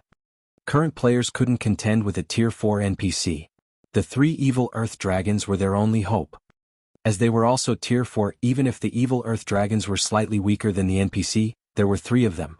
Combined with players and the other Tier 3 monsters' attacks, it might be possible to kill the Tier 4 NPC. If they could kill such a powerful Tier 4 NPC, based on God's domain settings, they might obtain some powerful items that could make up for the losses they had suffered. Upon Peerless' reminder, Abandoned Wave hurriedly contacted the bandaged man. The evil earth dragons were level 65, and after using an advanced identification skill, Abandoned Wave discovered that Lancelot was only level 70. To Tier 4 monsters, a difference of 5 levels was practically negligible.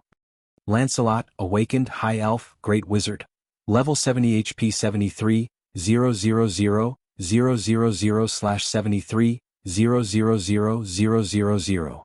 In terms of HP, Lancelot definitely surpassed NPCs of the same tier and level. However, he didn't have as much as the level 65 evil earth dragons. Kill that NPC. Abandoned Wave commanded.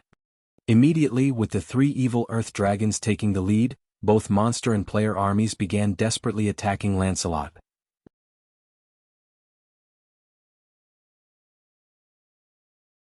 Chapter 1091, Taking Advantage of Others' Misfortune. Chapter 1091, Taking Advantage of Others' Misfortune. Lancelot looked like an ant before the 3 evil earth dragons. It seemed as if a single slap was more than enough to take his life. Roar. The 3 evil earth dragons activated their evil roar skills simultaneously, firing 3 gray beams at Lancelot. As the evil earth dragon's specialty skill, their evil roars had a very wide range. If struck, even mythic monsters of the same level would receive significant damage. Their combat powers might even weaken. The players watching from a distance felt chills crawl down their spines when they saw the 3 gray beams. They finally understood why the tens of thousands of players that had attempted to raid Black Ridge Town had suffered such a miserable defeat. It wouldn't matter how many players attacked the town. Against such a skill, all would die instantly. Boom, boom, boom. The 3 beams of light converged into a single point, creating a deafening explosion. Despite the explosion occurring in the air, the resulting shockwave nearly sent the players inside the town flying. Black Flame, do you think a single Tier 4 NPC can defeat us? Abandoned Wave gleefully demanded.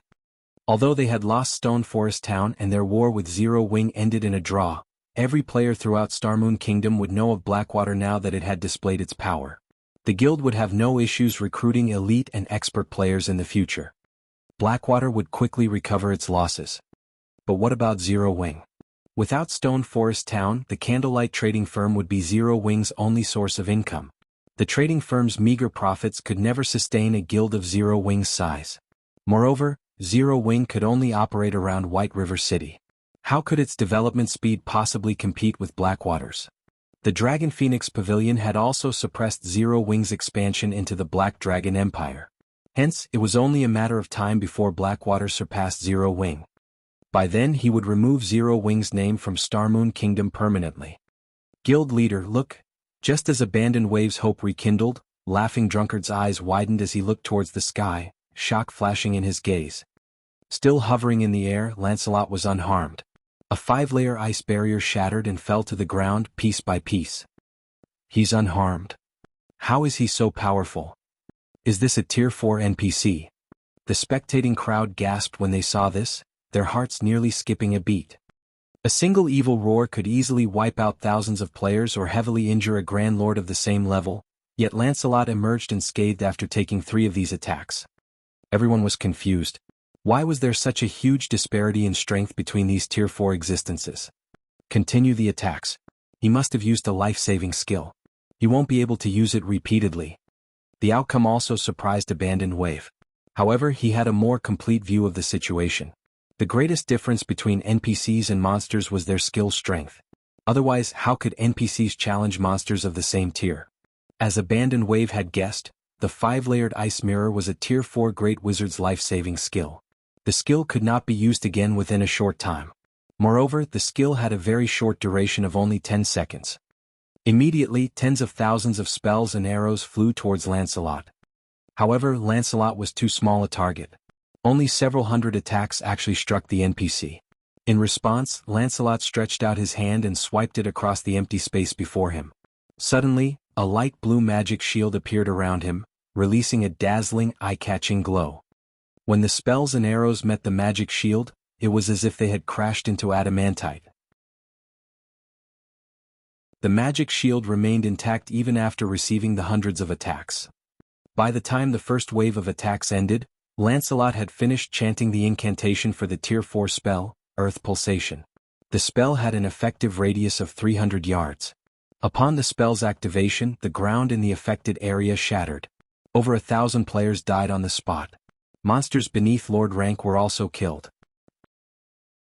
Immediately after, Lancelot swung his hand again.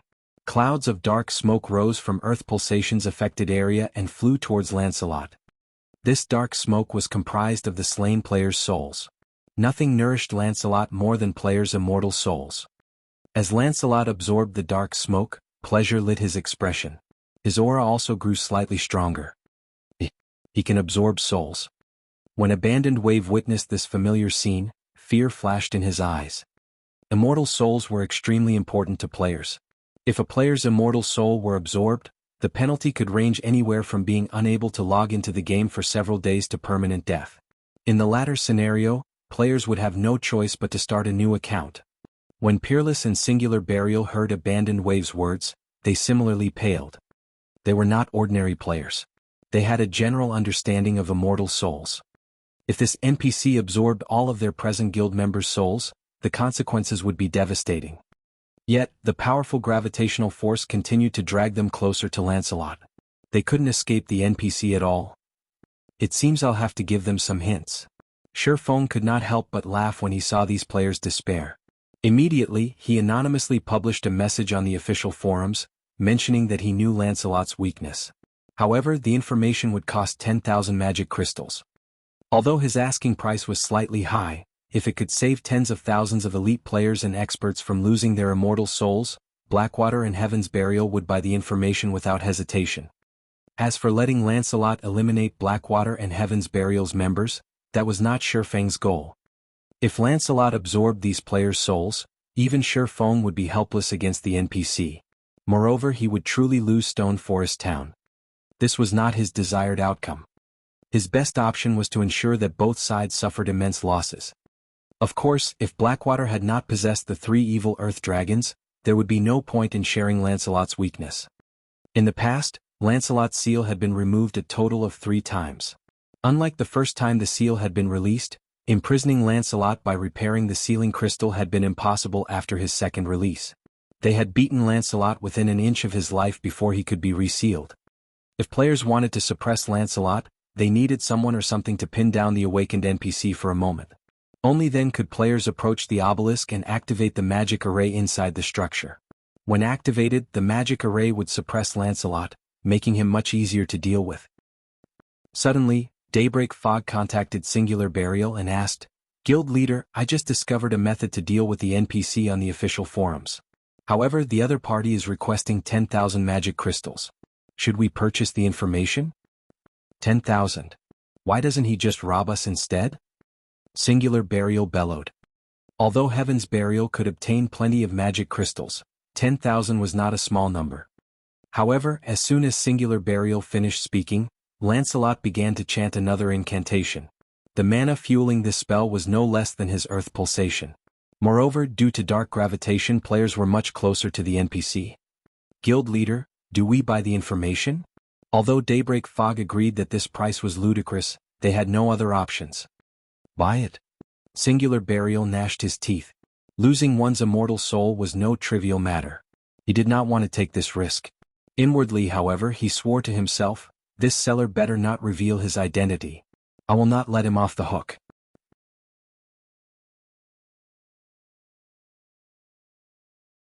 Chapter 1092, Killing the Awakened. Chapter 1092, Killing the Awakened. After Singular Burial paid the 10,000 magic crystals, he appeared to age significantly. Zero Wing. I will make you pay for this. His goal in dispatching such a large army to Stone Forest Town had been to take advantage of the situation and plunder some of the weapons and equipment Zero Wing's members dropped. After all, Zero Wing's members were famous for their excellent items. The average standard of Guild's elite members was even higher than Heaven's Burial's. However, not only hadn't he gained anything, but he had also lost over 30,000 elite members and 10,000 magic crystals. After Heaven's Burial received the strategy he had paid for, he fell silent for a long time. He radiated a cold, deathly aura. The message he received only contained one sentence. Use the evil earth dragons to distract Lancelot and send someone into the obelisk to activate the magic array. He paid 10,000 magic crystals for this. At this moment, Singular Burial even considered devouring Feng whole. Guild leader Burial, what's going on? What's with the ugly look? Peerless asked curiously when he noticed Singular Burial's enraged laugh. However, after some thought, he found nothing unreasonable about Singular Burial's reaction. Heaven's Burial had not benefited from this war whatsoever despite sacrificing the majority of his 50,000 elite player army. It would be odd if Singular Burial were in a good mood. However, Peerless rather admired the other guild leader. He never thought that the man would be so open-minded as to laugh after such a loss. Only, the man's facial expression was slightly tense. However, Singular Burial was not ordinary. Very quickly, he sheathed his bubbling emotions and notified Abandoned Wave and Peerless of the method to raid Lancelot. Abandoned Wave immediately instructed the bandaged man to control the evil earth dragons to pin down Lancelot, while Peerless had the Red Jade Legion's experts sneak into the obelisk and search for the prepared magic array. When Zero Wing's members had retreated, Phoenix Rain, who was currently in the faraway Apocalypse Empire, had paid attention to every movement in Stone Forest Town. A white-haired, slightly hunched old man also watched the war from inside the spacious guild leader's room. Although this man was already in his 70s and looked as if a strong breeze could topple him easily, Phoenix Rain treated him with great respect. This elder was none other than the Dragon Phoenix Pavilion's great pavilion master. He was the true owner of the pavilion, Ku Rong. Zero Wing is quite interesting. To think such a small guild can catch both you and 9 dragons' attention at the same time, Ku Rong said, chuckling as he looked at the destroyed and occupied Stone Forest Town. However, while one of you has an optimistic view of the guild, the other is trying to destroy it. I cannot figure out what is going through your youthful minds nowadays. But Rain, you've slightly overdone it this time. You've invested so much into Zero Wing. Now that Zero Wing has lost Stone Forest Town, how are you going to compete with 9 dragons on Thunder Island? You know how important Thunder Island is to the guild. Moreover, I've already stated that whoever takes control of Thunder Island will succeed me in the future. I have always had a favorable opinion of you. I hope you do not disappoint me. When Phoenix Rain heard Ku Rong's words, her chest tightened. In reality, she had always wondered if she had made the right decision to invest so much into Zero Wing. The Dragon Phoenix Pavilion had only discovered Thunder Island by chance while exploring a dangerous zone out at sea. However, upon reaching Thunder Island, the pavilion had discovered certain information which the upper echelons greatly valued. Even Ku Rong, the great pavilion master who usually did not show himself in the guild, made an appearance.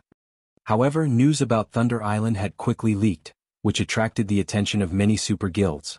Several super guilds had already dispatched their capable forces to contest for the island. Meanwhile, Ku Rong had made up his mind and publicly announced to the guild the condition to become the next great pavilion master. Whoever took control of Thunder Island would become the next Great Pavilion Master of the Dragon Phoenix Pavilion, and the future Great Pavilion Master would control all of the guild's resources, talents, and future development. Even after so many years, Ku Rong had never once mentioned the matter of succession. Hence, Ku Rong's abrupt decision after reading the collected information on Thunder Island had stupefied all of the elders in the meeting. Phoenix Rain herself had been taken aback. However, wresting control of Thunder Island from Nine Dragons Emperor and the various super guilds was easier said than done. It would likely require far more resources than she could imagine. Moreover, even if she collected enough funds, her chances of taking control of Thunder Island were very small. It seems I'll have to find Black Flame or Yi Feng for a chat, Phoenix Rain thought as she massaged her temples. Meanwhile, Stone Forest Town was quite lively right now. After the magic array inside the obelisk had been activated, Lancelot's basic attributes had been significantly weakened. As a result, the power of his spells had decreased. After Lancelot had been weakened, players could finally damage the NPC. Unfortunately, they weren't able to deal much. Even level 40 experts' damage was only in the dozens, while elite players only dealt 2 or 3 damage. Moreover, Lancelot dodged most of the attacks sent at him. Even so, this turn of events gave these players hope of victory. Lancelot's maximum HP was now only 60 million. Although players' damage was low, many a little made a mickle. Furthermore, they still had the support of 3 evil earth dragons. From time to time, the mythic monsters would launch attacks that dealt tens of thousands of damage. It was only a matter of time before they wore out Lancelot. Everyone spread out. Melees, stop trying to approach the NPC and defend the magic array at the obelisk. Ranged players, give him a beating. Abandoned Wave commanded excitedly as he stood atop the obelisk. After the obelisk's magic array had been activated, shadow monsters, formed from mana, began to assault the magic array fiercely. However, compared to Lancelot, these shadow monsters were very weak. They were mostly level 60 elite monsters. The 3 guilds' elite and expert melee players were more than enough to defend the magic array. In addition, the 3 evil earth dragons served as meat shields. Lancelot's HP had already fallen to 20%. To get to this point, they had paid the lives and souls of nearly 6,000 elite and expert players. 2 of the 3 evil earth dragons had also died in battle, with the last only had half of its HP remaining. However, based on Abandoned Wave's calculations, the remaining mythic monster should last them until Lancelot died. Just thinking about the loot a powerful NPC like Lancelot would drop caused Abandoned Wave's heart to jump with excitement. According to God's domain's iron laws, the stronger the monster or NPC was, the better the items they would drop. What kind of loot would an NPC that even 3 mythic monsters were helpless against drop? This thought had floated in Abandoned Wave's mind throughout the battle against Lancelot. Time quickly passed. When Lancelot's HP fell to 5%, the players inside the town charged at the NPC frantically. They completely ignored Lancelot's AoE spells. He's nearly dead. Attack with everything you've got. Abandoned Wave shouted.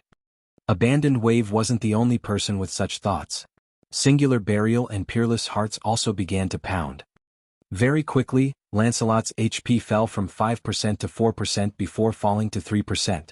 Meanwhile, Lancelot's retaliation grew more powerful, which rapidly increased the 3 guilds' death rate.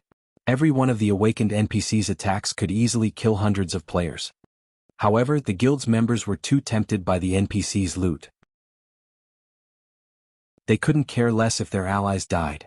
When Lancelot only had 1% HP remaining, Feng finally made his move. Using space movement, he instantly appeared above Lancelot. There's someone there. Someone actually dares to try to steal our loot. Kill him. Although everyone was absorbed in the battle, they were not so blind as to fail to notice an outsider. Kill-stealing was common in God's domain. Even they often practiced the act. Hence, they were naturally wary of kill-steals. The instant Feng appeared, everyone instinctively shifted their attention to him. Wait, that's Black Flame. Some expert players with good eyesight quickly recognized the intruder. Black Flame. I never expected even you to make such a fatal mistake. Abandoned Wave could not help but laugh at Feng's foolish behavior. Immediately he commanded, everyone stop attacking the boss. Focus on Black Flame. Although Lancelot only had 1% HP remaining, 1% of 60 million was still 600,000. It was impossible for Feng to kill Lancelot by himself.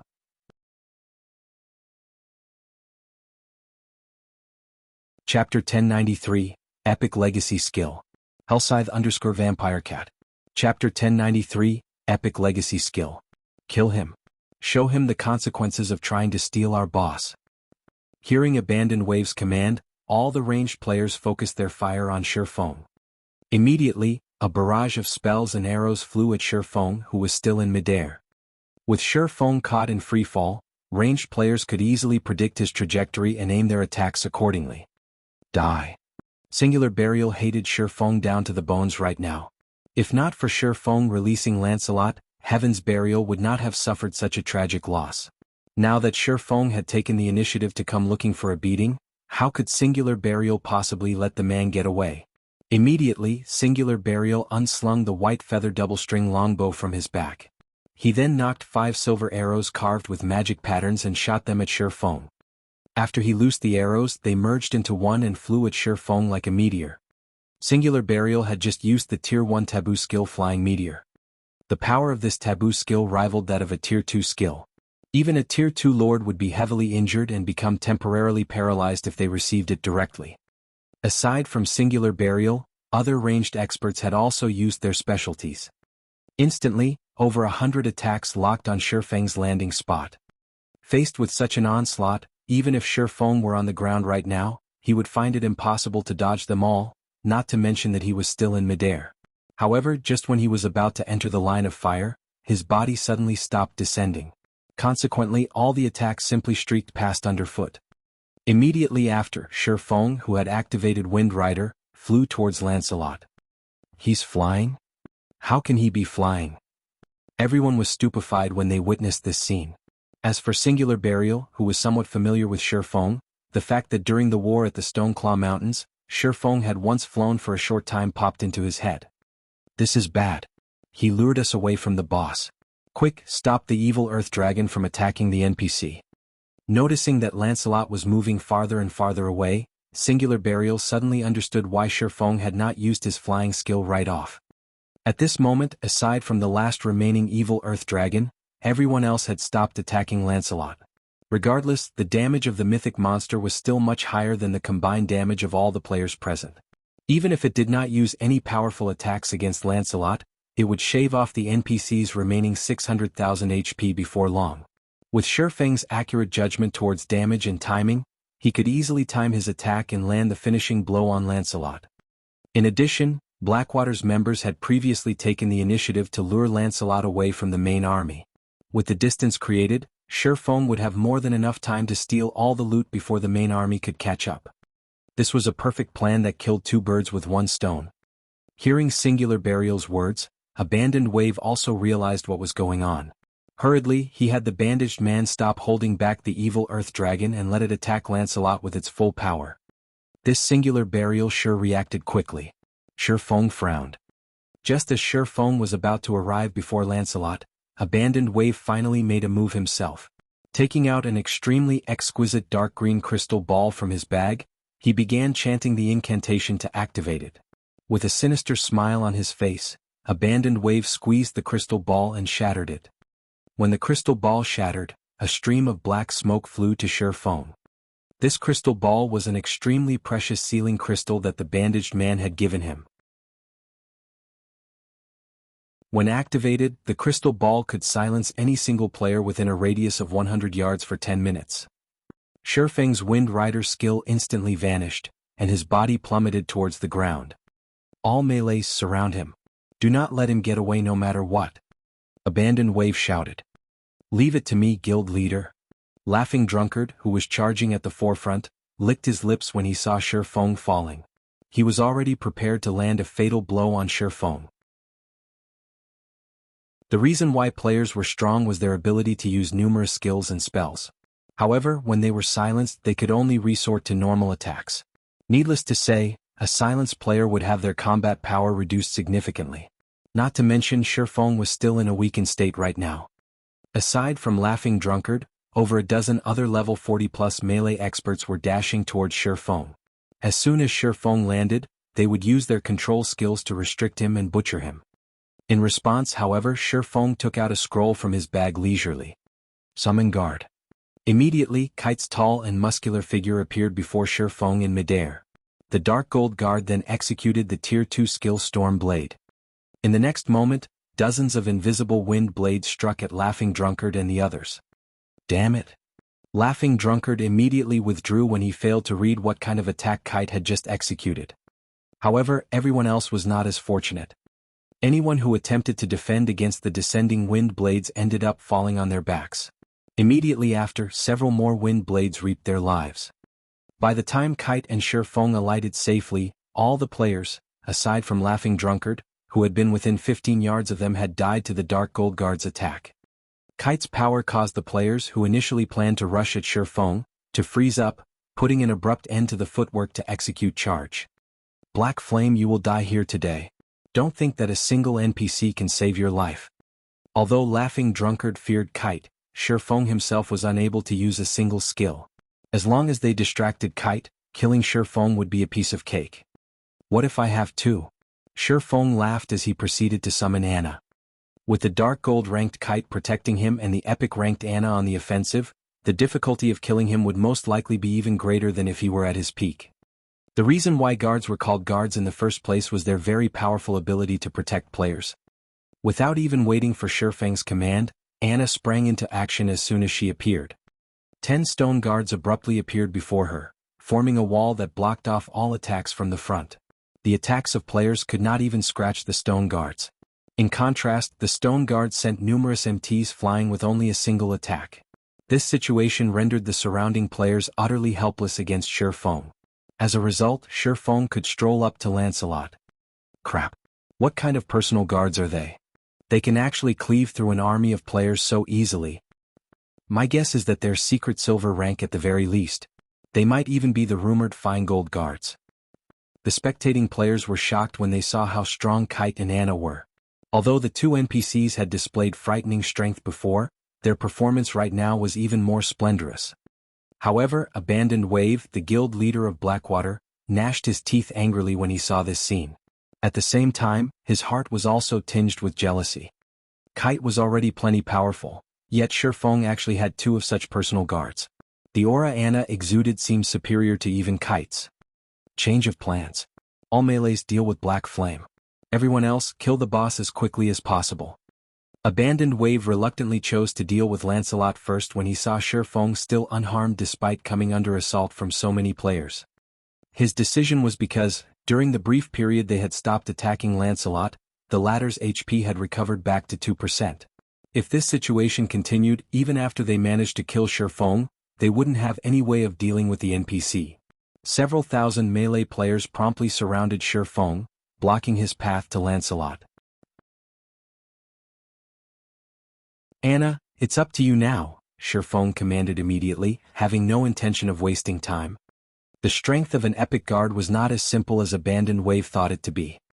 Nodding in response, Anna began chanting an incantation, her hand continuously writing line after line of divine runes so fast that others could not even see her hand. Meanwhile, Kite and the 10 stone guards hindered the assault of the maddened players and monsters. As Anna chanted the final verse of the incantation, a golden magic array suddenly appeared in the middle of the sky, covering a radius of 100 yards. In the next moment, a woman wearing golden divine armor and wielding a silver spear emerged from the magic array.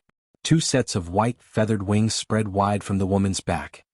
The instant this woman appeared, everyone could not help but turn their gaze towards the sky, fear and awe instantly flooding their hearts. A Valkyrie? This is a lie, right?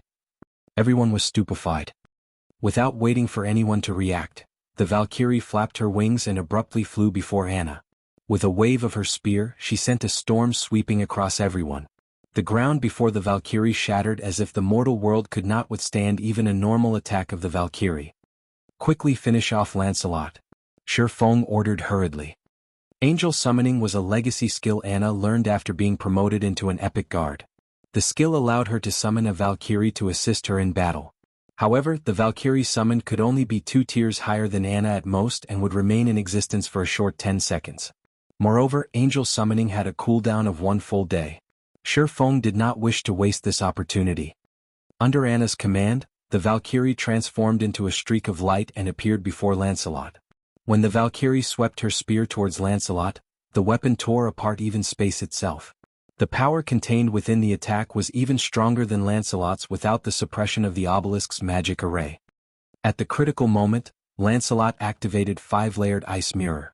However, when the layers of ice came into contact with the Valkyrie's spear, they immediately shattered into oblivion.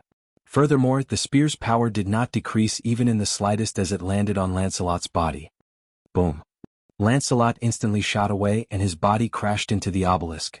His remaining 2% HP instantly fell to 0, leaving him deader than dead.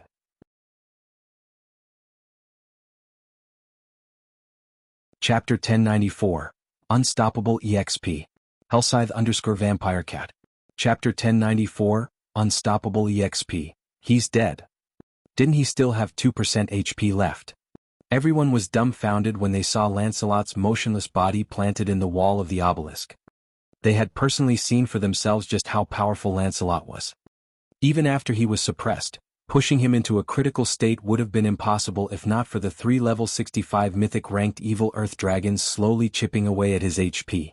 In order to reach this point, they had sacrificed over 10,000 elite players and even 2 evil earth dragons, and yet... Black Flame. Abandoned Wave screamed at the top of his lungs when he saw that Lancelot was dead. At this moment, due to Feng landing the final hit on the awakened NPC, his experience bar was skyrocketing. In just a short moment he had gone from level 44 to level 45. Even then his experience bar continued to shoot up. Level 45 10%, 30%, 50%. The EXP awarded for killing an awakened is actually this much? Feng was momentarily stunned when he looked at his rising experience bar. The hidden class he possessed doubled the EXP he required to level up. Not to mention he had already reached level 44. Even killing 2 or 3 Grand Lords of the same rank would not net him 1 level. In the end, Feng rose from level 45 to level 46 and finally stopped at 84% of level 46. He was only 4 levels away from the level 50 threshold. This leveling speed truly surpassed Feng's expectations. Awesome. With this I'll have more time to deal with the city building matter. Feng was in a great mood as he looked at his attribute panel. He could not help but wish he could kill several more awakened NPCs right now. That way he'd be able to reach level 50 post-haste and challenge his tier 2 class promotion. Then he could visit many places that were currently off limits to him. Level 50 was a major threshold in God's domain. Not only would players receive a huge improvement to their weapons and equipment, but they could also visit more places. In God's domain, many rare maps opened up only to players that were level 50 and above. Although God's domain was different from most virtual reality games, it still imposed plenty of restrictions on players as a form of protection. These rare maps were perilous. Players below level 50 that visited these would undoubtedly die. Even after they met the level requirement to enter these maps, they would only have a slightly higher chance of survival. In the past, many of God's domain players had suffered under this restriction. When they stumbled across such maps with zero knowledge about them whatsoever, they received a free trip back to their respective cities, courtesy of the main God system, wasting plenty of precious travel time. After Feng got over his joy of leveling up twice, he shifted his gaze up to the air. After Lancelot died he had dropped plenty of items. However, they were all scattered around the obelisk, not concentrated at a single location. Right then the players inside Stone Forest Town also noticed the items strewn in midair around the obelisk. Immediately, greed surfaced in their eyes. With how powerful Lancelot was, one could just imagine how amazing the loot he dropped would be. Most likely, any random item could sell for an astronomical sum. Everyone swarmed towards the obelisk. Not daring to waste time idling around, Feng dashed straight for the closest item. However, after he had taken only a few steps forward, a deafening roar entered his ears. In the next moment, the last evil earth dragon executed savage charge on Feng. Not only did the skill provide the mythic monster with tremendous speed, but the first target its charge hit would also suffer 400% damage. If struck, even a tier 2 metric tons of the same level would be killed instantly, not to mention the weakened Feng. Most likely, even a scratch would send him to his grave. Go. Kill him. Abandoned Wave's eyes burned with rage after he saw 2 consecutive golden auras enveloping Feng. If not for Feng's interference, the person who leveled up twice might have been him. As for Lancelot's loot, he had long since ordered some assassins to collect them. Roar! The evil earth dragon roared as it charged at Feng, its speed so fast that even if Feng activated Wind Rider, he would not outrun it. Just as the evil earth dragon was about to reach Feng, the beautiful Valkyrie appeared before Feng. She then thrust her spear at the approaching mythic monster. Pum! As a clashing sound echoed throughout the entire town, not only did the evil earth dragon's charge abruptly stop, but the mythic monster even went flying over 30 yards away. When its body slammed into the ground, the earth beneath it cratered. The evil earth dragon instantly lost 3% of its HP, leaving it with only 16% of its HP. Such strength. Her strength should be close to a tier 5 existences. As expected of a higher being. Feng was astounded at this scene. The evil earth dragon was bleeding profusely from the wound on its chest right now, and even the claw it used to block the Valkyrie's spear was bent at an unnatural angle. This was the difference brought about by life rating. Despite both being tier 4 existences, the level 69 Valkyrie's strength completely eclipsed the evil earth dragon's. By the time the evil earth dragon stood back up, the Valkyrie was already before it. Hovering in midair, the Valkyrie gently flapped her wings as she silently looked down on the evil earth dragon. Just when the mythic monster tried to do something, the Valkyrie sent another stab at it. Boom! The evil earth dragon got planted into the ground once again. This time only half its body was above ground. Meanwhile, its HP fell by another 3%. Everyone else inside the town felt a violent tremor that nearly caused them to lose their balance. After receiving a series of rapid attacks from the Valkyrie, the evil earth dragon was thoroughly embedded into the ground, with only its cranium, which was about to be flattened, above the surface. At this moment, the mythic monster had only 4% of its HP remaining. Then the Valkyrie chanted an incantation. A massive, glowing sword manifested in the sky and plunged towards the evil earth dragon. When the sword crashed into the mythic monster's exposed head, it took away the monster's last strand of HP. After witnessing the Valkyrie's series of attacks, everyone was thoroughly stupefied. Before the Valkyrie, a tier 4 mythic monster was no different from a common monster. She had slaughtered the evil earth dragon with no difficulty whatsoever. Meanwhile, Feng, who was currently frantically picking up loot, leveled up once more, reaching level 47. When the Valkyrie shifted her gaze towards the nearby players, everyone suddenly couldn't breathe. At this moment, it was as if their lives were out of their hands. Moreover, their bodies also felt extraordinarily heavy. Guild leader Wave, let's retreat. Singular Burial no longer had the will to fight when he looked at the Valkyrie. The Valkyrie was simply too strong. Even sending an army of 300,000 elite players against her would be pure folly. If they remained here, most likely, not a single one of them would leave Stone Forest Town alive. Peerless nodded in agreement with Singular Burial's words. Of the 3 core legions he had brought with him, the Red Jade Legion was no longer functional. Currently he had lost only 1/3 of his forces. He still had a chance to redeem himself. If he lost everything, however, he would have to start drafting his letter of resignation already. Fine. Let's go. Abandoned Wave's eyes were filled with reluctance as he said this. However, even though he was reluctant, he knew that contending with the Valkyrie was impossible.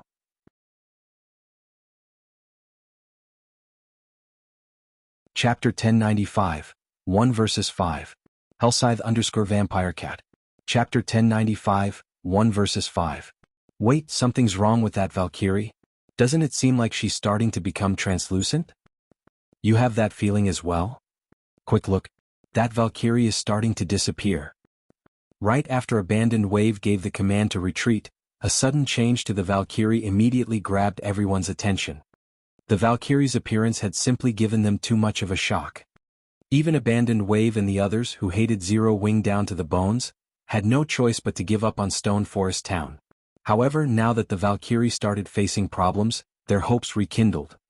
Seeing this scene, Abandoned Wave immediately interrupted the activation of his return scroll. Everyone hinder Black Flame and buy our people some time. After Abandoned Wave was sure that the Valkyrie had disappeared, a sinister smile appeared on his face. Lancelot's loot was just too tempting. Most likely no player would willingly abandon it. Previously, he had already sent a team of assassins to collect the items in secret to avoid detection by the Valkyrie. Now, however, there was no need for such precautionary measures. Currently, Zero Wing had no one present, aside from Black Flame and his 2 NPC guards. Although killing Black Flame might be difficult, plundering Lancelot's loot would be a piece of cake. After all, with the awakened NPC's numerous drop items scattered all over the place, how could one person's looting efficiency outmatch a group's? Once Abandoned Wave gave the command, Peerless and Singular Burial also began coordinating their forces to cooperate with Blackwater's members. Regardless if it was Kite or Anna, neither was in existence that current players could go up against. However, there would be no problems if they only wished to distract the 2 guards for a short period. Particularly, they still possessed magic arrays in their hands. As long as they found the opportunity to trap Kite and Anna using these magic arrays, killing the silenced Black Flame would be child's play.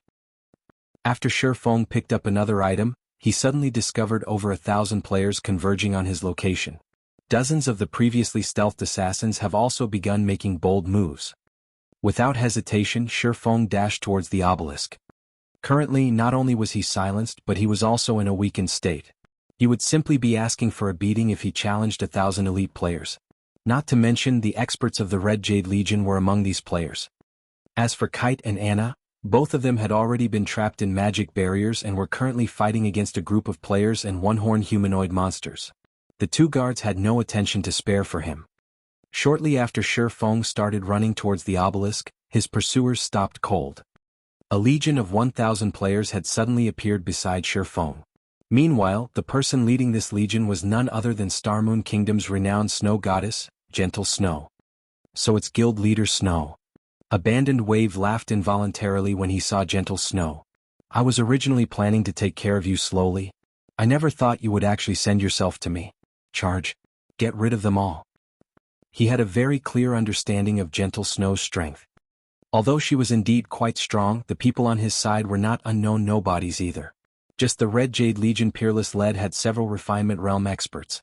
Although both sides were roughly equal in number in terms of quality, his army definitely surpassed Gentle Snow's. In accordance with Abandoned Wave's command, Peerless led 4 Refinement Realm experts and charged at Gentle Snow. As for Singular Burial, he led a group specifically to deal with the silenced Feng. Your opponent is me. When Gentle Snow noticed Singular Burial heading toward Feng, she threw her greatsword at the man. Death throw. If you wish to deal with our guild leader, you need to get through me, Lightning Blade, first. At this time, a guardian knight appeared beside Singular Burial and wielded his square shield to receive the greatsword. Meanwhile, Singular Burial did not even try to dodge the oncoming greatsword as he continued making his way to Feng. He was very familiar with Lightning Blade's strength. Heaven's Burial's current strongest MT was probably the level 41 Lightning Blade, who could hold his ground against a High Lord of the same level all by himself without using any skills. Defending against a player's attack would be a walk in the park for him.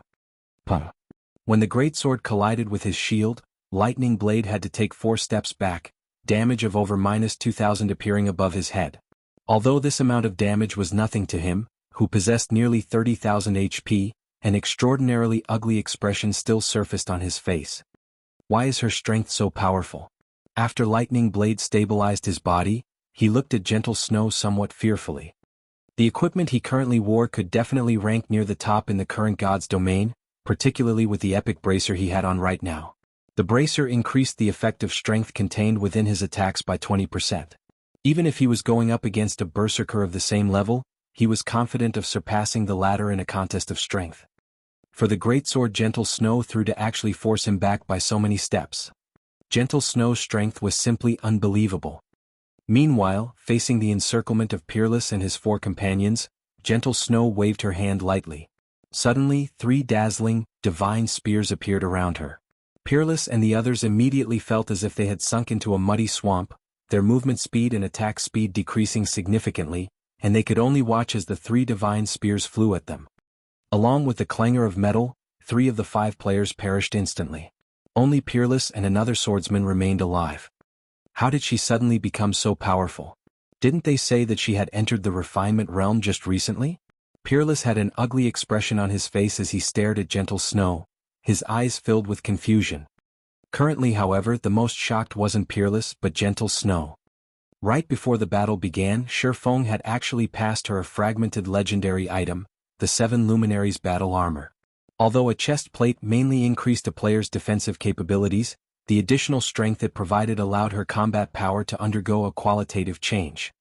The 7 Luminary Spears that came with the activation of the 7 Luminaries domain allowed her to display strength rivaling that of a great lord of the same level even without activating a berserk skill. As a result, the massive gap in strength allowed Gentle Snow to fend off the attacks of Peerless Singular Burial, and the others single-handedly. The disparity was so great that she was even overwhelming Peerless and the others, causing the pressure on them to grow increasingly heavier. How did she become so powerful? Abandoned Wave was filled with shock. Before, Gentle Snow's true strength only allowed her to go up against one Refinement Realm expert. Going up against 2 at the same time was definitely beyond her. Yet, after vanishing from the public eye for just a short time, she was now actually capable of going up against 5 Refinement Realm experts at the same time. She had even managed to kill 3 instantly. This feat was utterly inconceivable. Just as everyone was stunned by Gentle Snow's performance, Feng finally arrived before the massive crystal ball atop the obelisk. System, do you wish to use 10,000 magic crystals to repair the seal? Without hesitation, Feng clicked yes. The 10,000 magic crystals he obtained from Heaven's Burial immediately disappeared. The massive amount of mana contained within the magic crystals then began returning the sealing crystal ball to its original state rapidly. At the same time, the purple barrier that had previously disappeared also enveloped Stone Forest Town once again.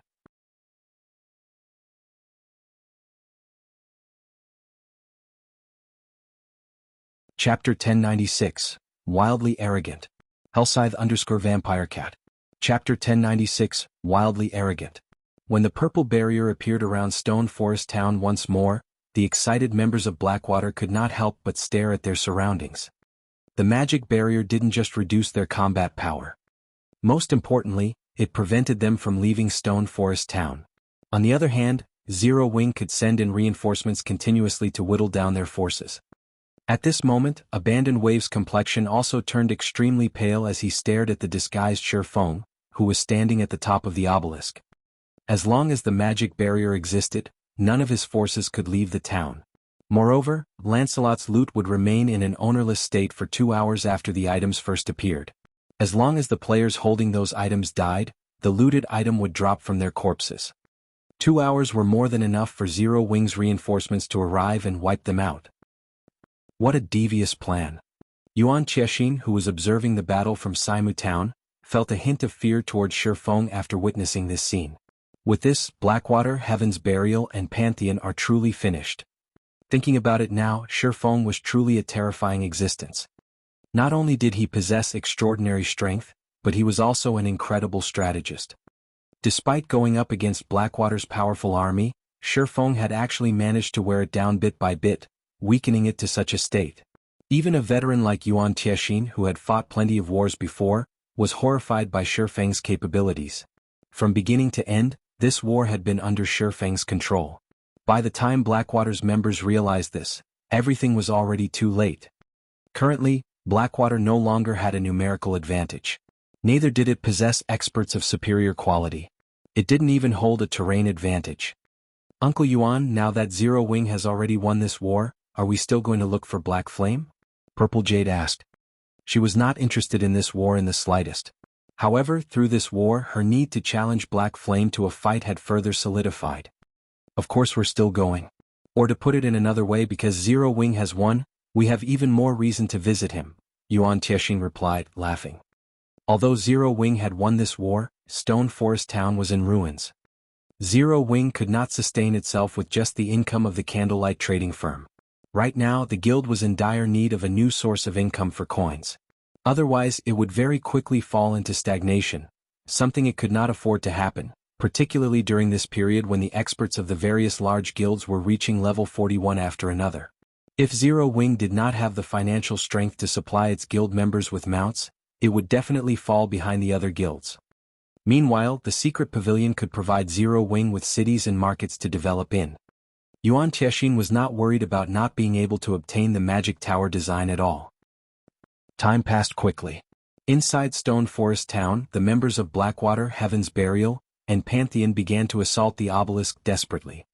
MTs open a path for us. Healers pay attention to healing. Assassins sneak inside.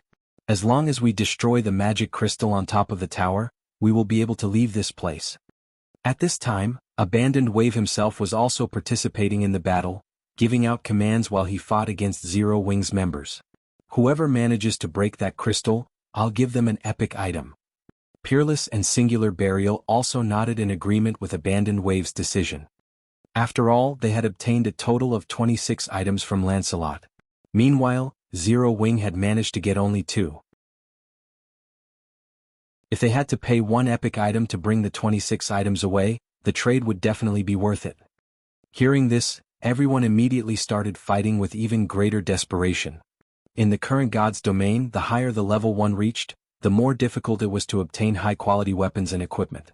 Ordinary players already treated dark gold items as godly items, not to mention epic items.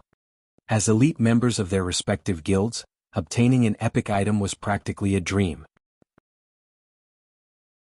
In God's domain, be it dungeons or ancient ruins, the more dangerous a place was, the easier it was to obtain good weapons and equipment. However, the requirement in individual combat standards and basic attributes for entering these locations were considerably high. Dark gold items were not comparable to epic items. To elite players like them, an epic item could provide them with significant improvements. It was their ticket to the world of experts. The expert players present had mostly reacted in the same manner. After all, even super guilds had obtained only a limited number of epic items, which were then provided to an extremely small number of qualified apex experts. What suicidal maniacs! Even Gentle Snow felt somewhat pressured as she fought off the oncoming horde of players.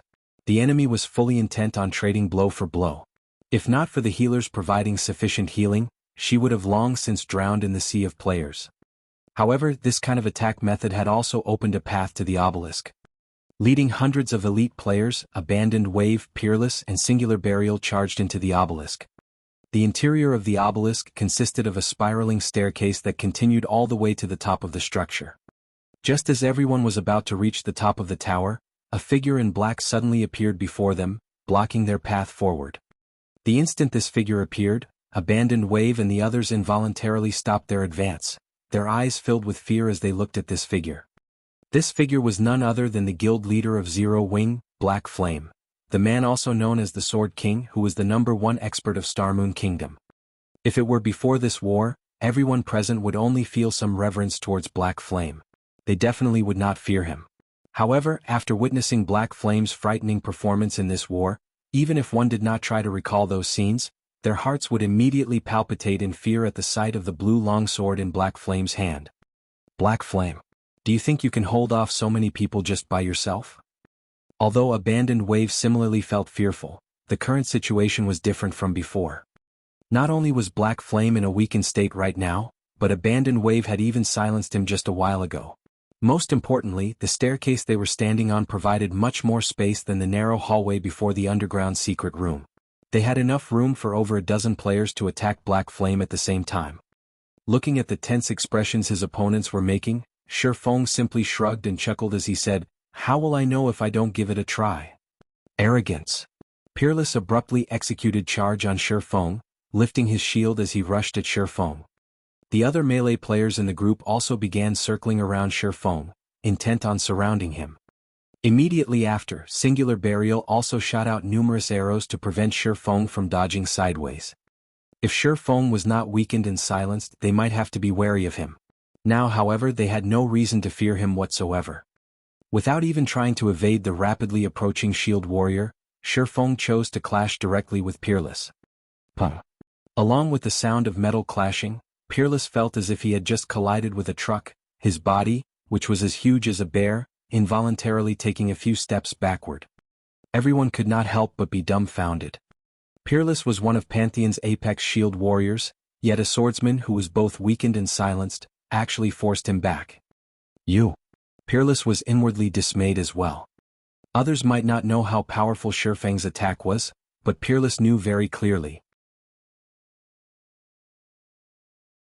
Unless Feng possessed strength rivaling a high lords of the same level, it was practically impossible for him to achieve such an outcome. Yet, how could a weakened player possibly have strength rivaling a high lords of the same level?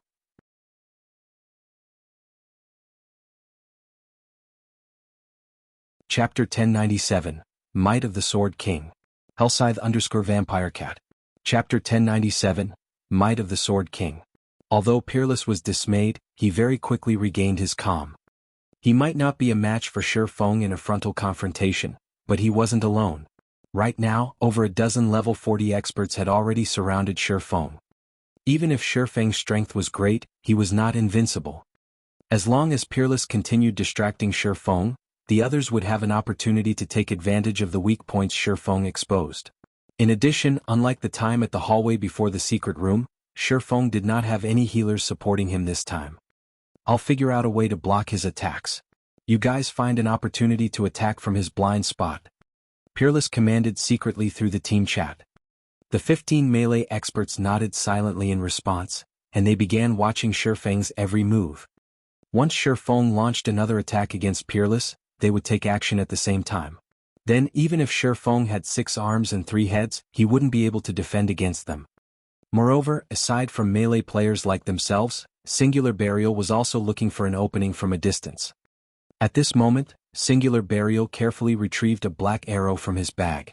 The instant this black arrow appeared, Abandoned Wave, who stood beside him, felt like death was imminent. Black Flame, you should feel proud that you forced me to use this black arrow. Singular Burial's eyes were filled with reluctance as he looked at the black arrow in his hand. He had obtained 5 of such arrows from some ruins and had used 2 of them recently to deal with a field Grand Lord. He had never imagined that he would use one of the remaining 3 arrows on Black Flame. However, he still considered this to be a worthwhile trade. Time was of the essence right now. If they did not kill Black Flame soon, the other Zero Wing members would be able to catch up quickly. Singular Burial knocked the arrow and drew his longbow into a full moon, the black arrow locked on Black Flame's body. After everyone was ready, Peerless activated Shield Wall and dashed at Feng. Not only could the Tier 1 Shield Wall skill reduce the damage taken by its user, but it also possessed the ability to resist impact forces. As long as Shield Wall was activated, even a Great Lord couldn't force him back by a single step. At the same time, the 15 other melee players surrounding Feng promptly used their most powerful skills. Berserkers Beheaded. Guardian Knight's Holy Slash. Assassin's Absolute Strike. Swordsman's 5 consecutive slashes. All kinds of killing moves were used. Even a Domain Realm expert would not be able to defend against all these simultaneous attacks. In the next moment, just as Peerless was about to arrive before Feng, the latter suddenly disappeared from everyone's sight. This move was none other than Void Steps. It was footwork capable of causing the opponent's mind to actively ignore the user's presence, making it seem as if one had suddenly disappeared. Not good. Reacting very quickly, Peerless immediately stomped his foot, executing Thunderclap. The ground instantly cracked, the skill inflicting a certain amount of damage to all targets within a certain range. At the same time, targets hit by the attack would also have their movement speeds reduced. Peerless intended to use this skill to prevent Feng from utilizing Void Steps normally. However, he was still a step too late. When Feng reappeared, he was already standing beside a Berserker, his sword slashing up at a 45-degree angle towards the Berserker. Before the level 40 Berserker could react, a blue streak of light cut through his neck. So fast. The assassin positioned beside the Berserker felt his neck grow cold when he witnessed this scene out of the corner of his eyes. Only after the strike hit did the Berserker react. He hurried to twist his body, instinctively executing Whirlwind Slash to repel Feng. However, before the Berserker's body could start rotating, the abyssal blade in Feng's other hand pierced through the side of the Berserker's armor and stabbed straight into his heart. Instead of pulling the magic weapon out directly, he sliced through the front of the Berserker's chest, dealing another blow to the Berserker. Immediately after, Feng spun around to the Berserker's back.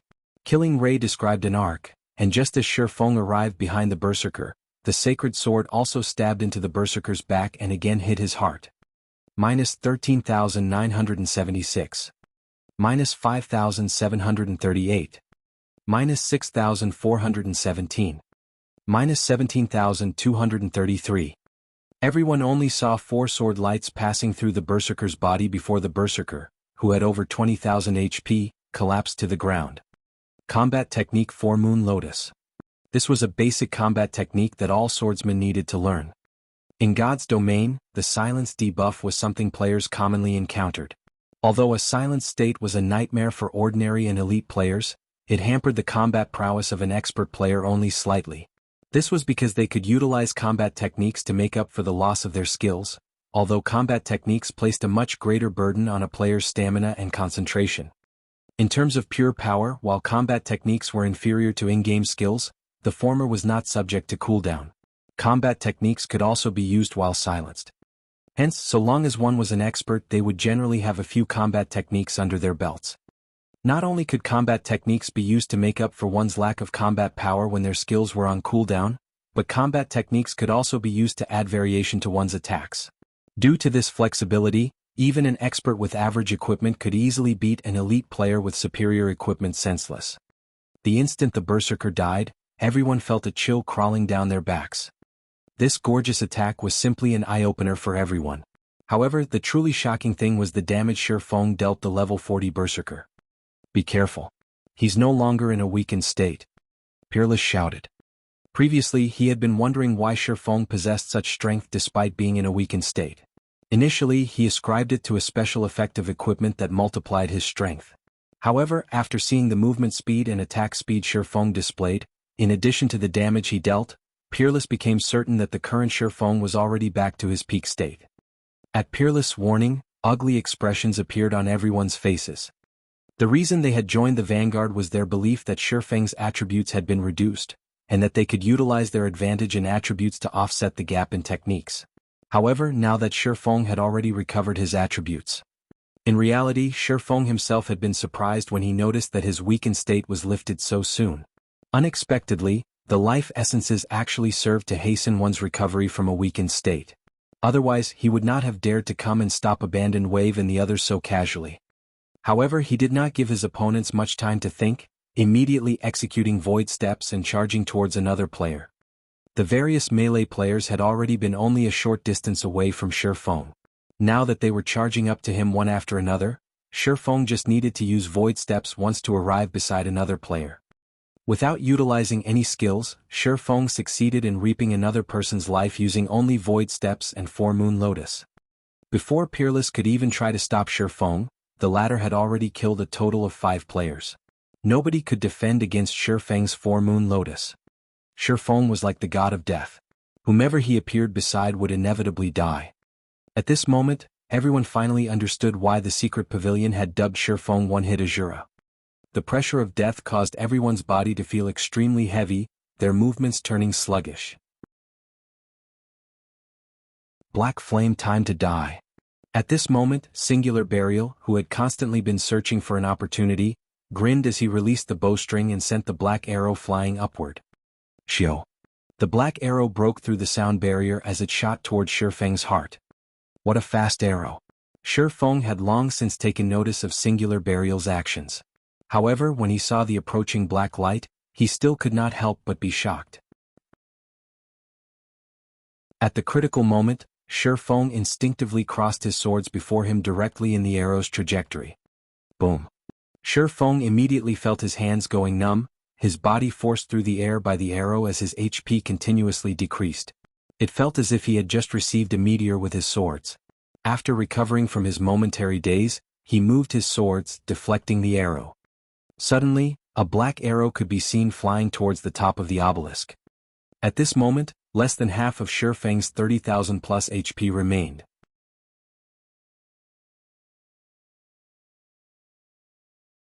Chapter 1098, Extravagant Combat Method. Hellscythe_VampireCat. Chapter 1098, Extravagant Combat Method. The black arrow shot straight upwards and stopped only after it hit the ceiling of the obelisk. The arrow then transformed into particles of light and disappeared. That was close.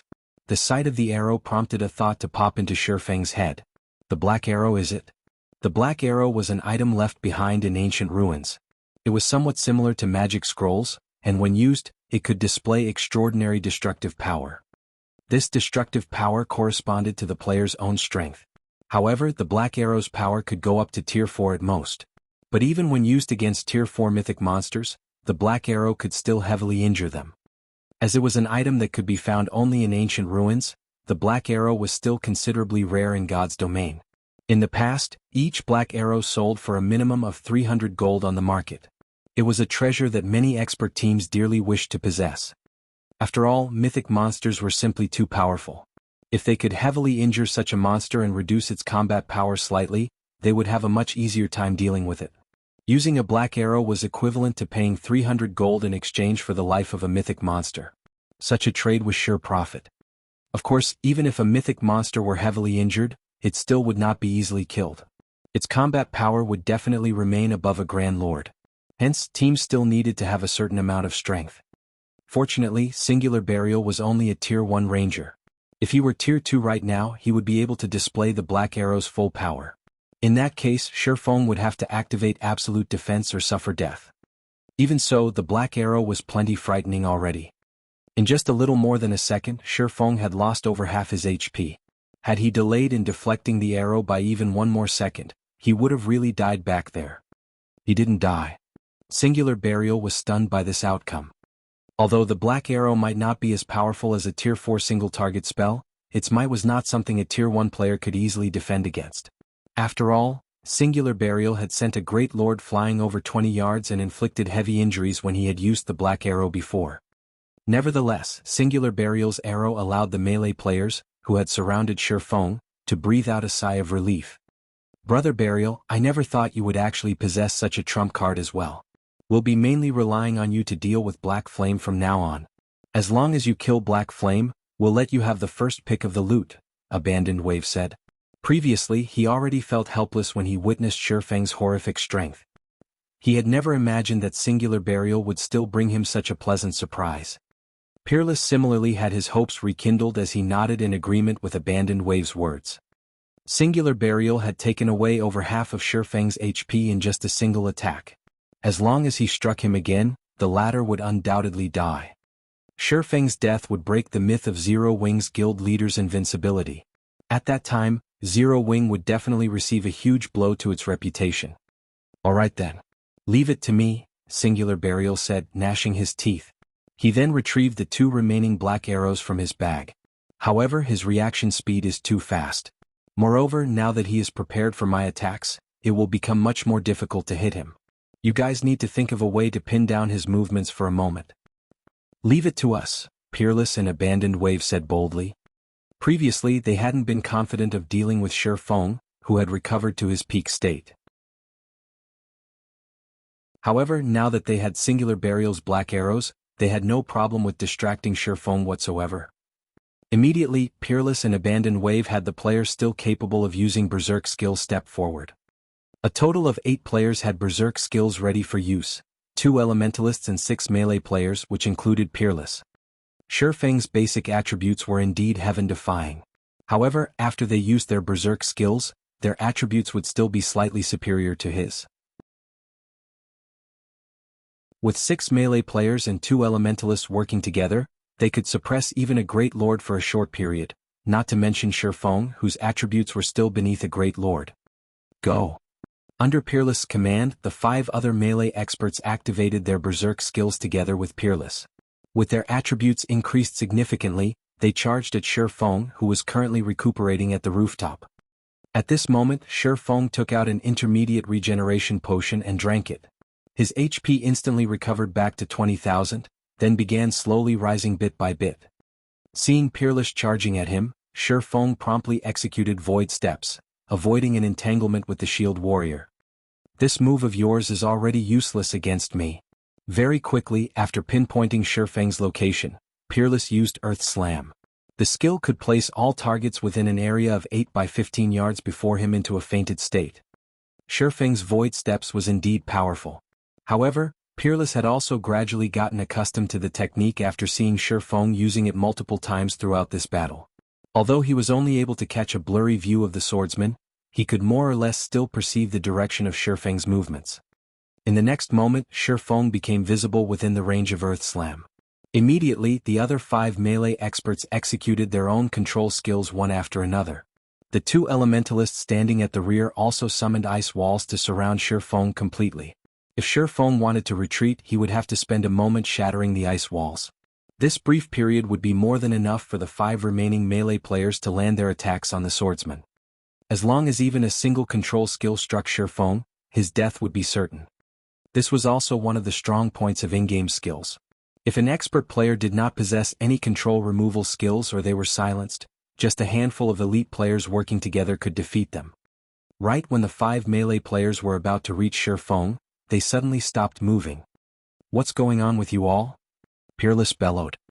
However, Peerless suddenly felt that something was amiss when he noticed the HPs of the 5 players decreasing rapidly. He instinctively took a step back and, at that critical moment, avoided the shadow spreading on the rooftop. With a swing of his sword, Feng shattered the ice wall blocking his front. He then looked at Peerless, who was roughly 15 yards away from him, feeling somewhat surprised. His reaction sure fast. The shadow on the floor was none other than the effect of the Tier 2 magic scroll Shadow Strangulation, which could bind all enemies within a 15-yard radius as well as deal 50% dark damage to them every second for 5 seconds. By the time the 5 melee experts reacted and were about to use their control removal skills, Feng was already unfurling another Tier 2 magic scroll, Spears of Judgment. Immediately, 36 holy spears appeared around him, each one capable of 80% holy damage with 100% strength effect. Moreover, they also ignored defense and dealt double damage to dark creatures. Shoo, shoo, shoo. The 36 spears shot straight at the 5 melee players. Despite all 5 of them being experts, with the spears under Feng's control and fired at such a short distance, each melee player managed to block only 2 or 3 spears at most, with the remaining spears hitting their bodies. All 5 melee players transformed into particles of light and disappeared on the spot. Everyone stared, stupefied at this situation. They never thought that Feng would actually use magic scrolls to make up for his silenced state. Magic scrolls were extremely precious, not to mention Tier 2 magic scrolls. Each one was easily worth a piece of dark gold equipment. Normally, it would be considered a luxury to use Tier 2 magic scrolls against ordinary bosses. Nobody would be willing to waste them on just a few players. Nevertheless, Feng really was using them one after another. Moreover, each one was more valuable than the last. Die. At this moment, Singular Burial finally found an opportunity to attack.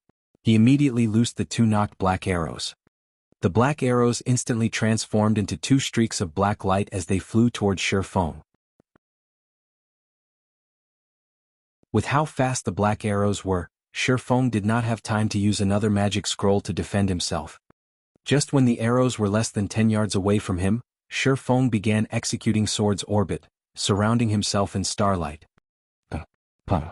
2 clear sounds of metal clashing rang out. Feng went flying backwards by over 10 yards, his hands nearly losing their grip on his swords. His HP began rapidly decreasing as well, only stabilizing after falling to slightly below 7,000. The 2 black arrows had their trajectories forcefully altered and, as a result, simply flew by Feng's sides. Impossible. Isn't he still silenced? Singular Burial could not believe what he was seeing was true. Feng was actually still alive.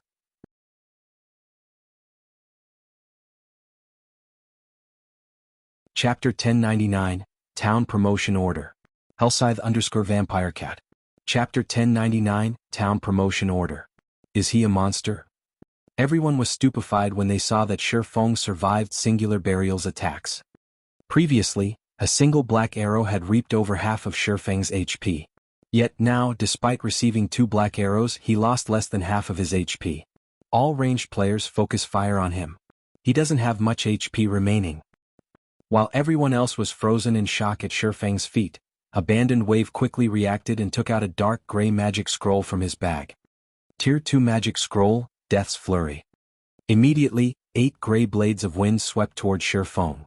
At this moment, the other ranged players also began launching their own attacks one after another. However, Feng had no intention of simply waiting for his death. Executing void steps, he disappeared before everyone once again. The incoming attacks just passed through his original position, not a single one landing on him. Damn it! He actually recovered so quickly.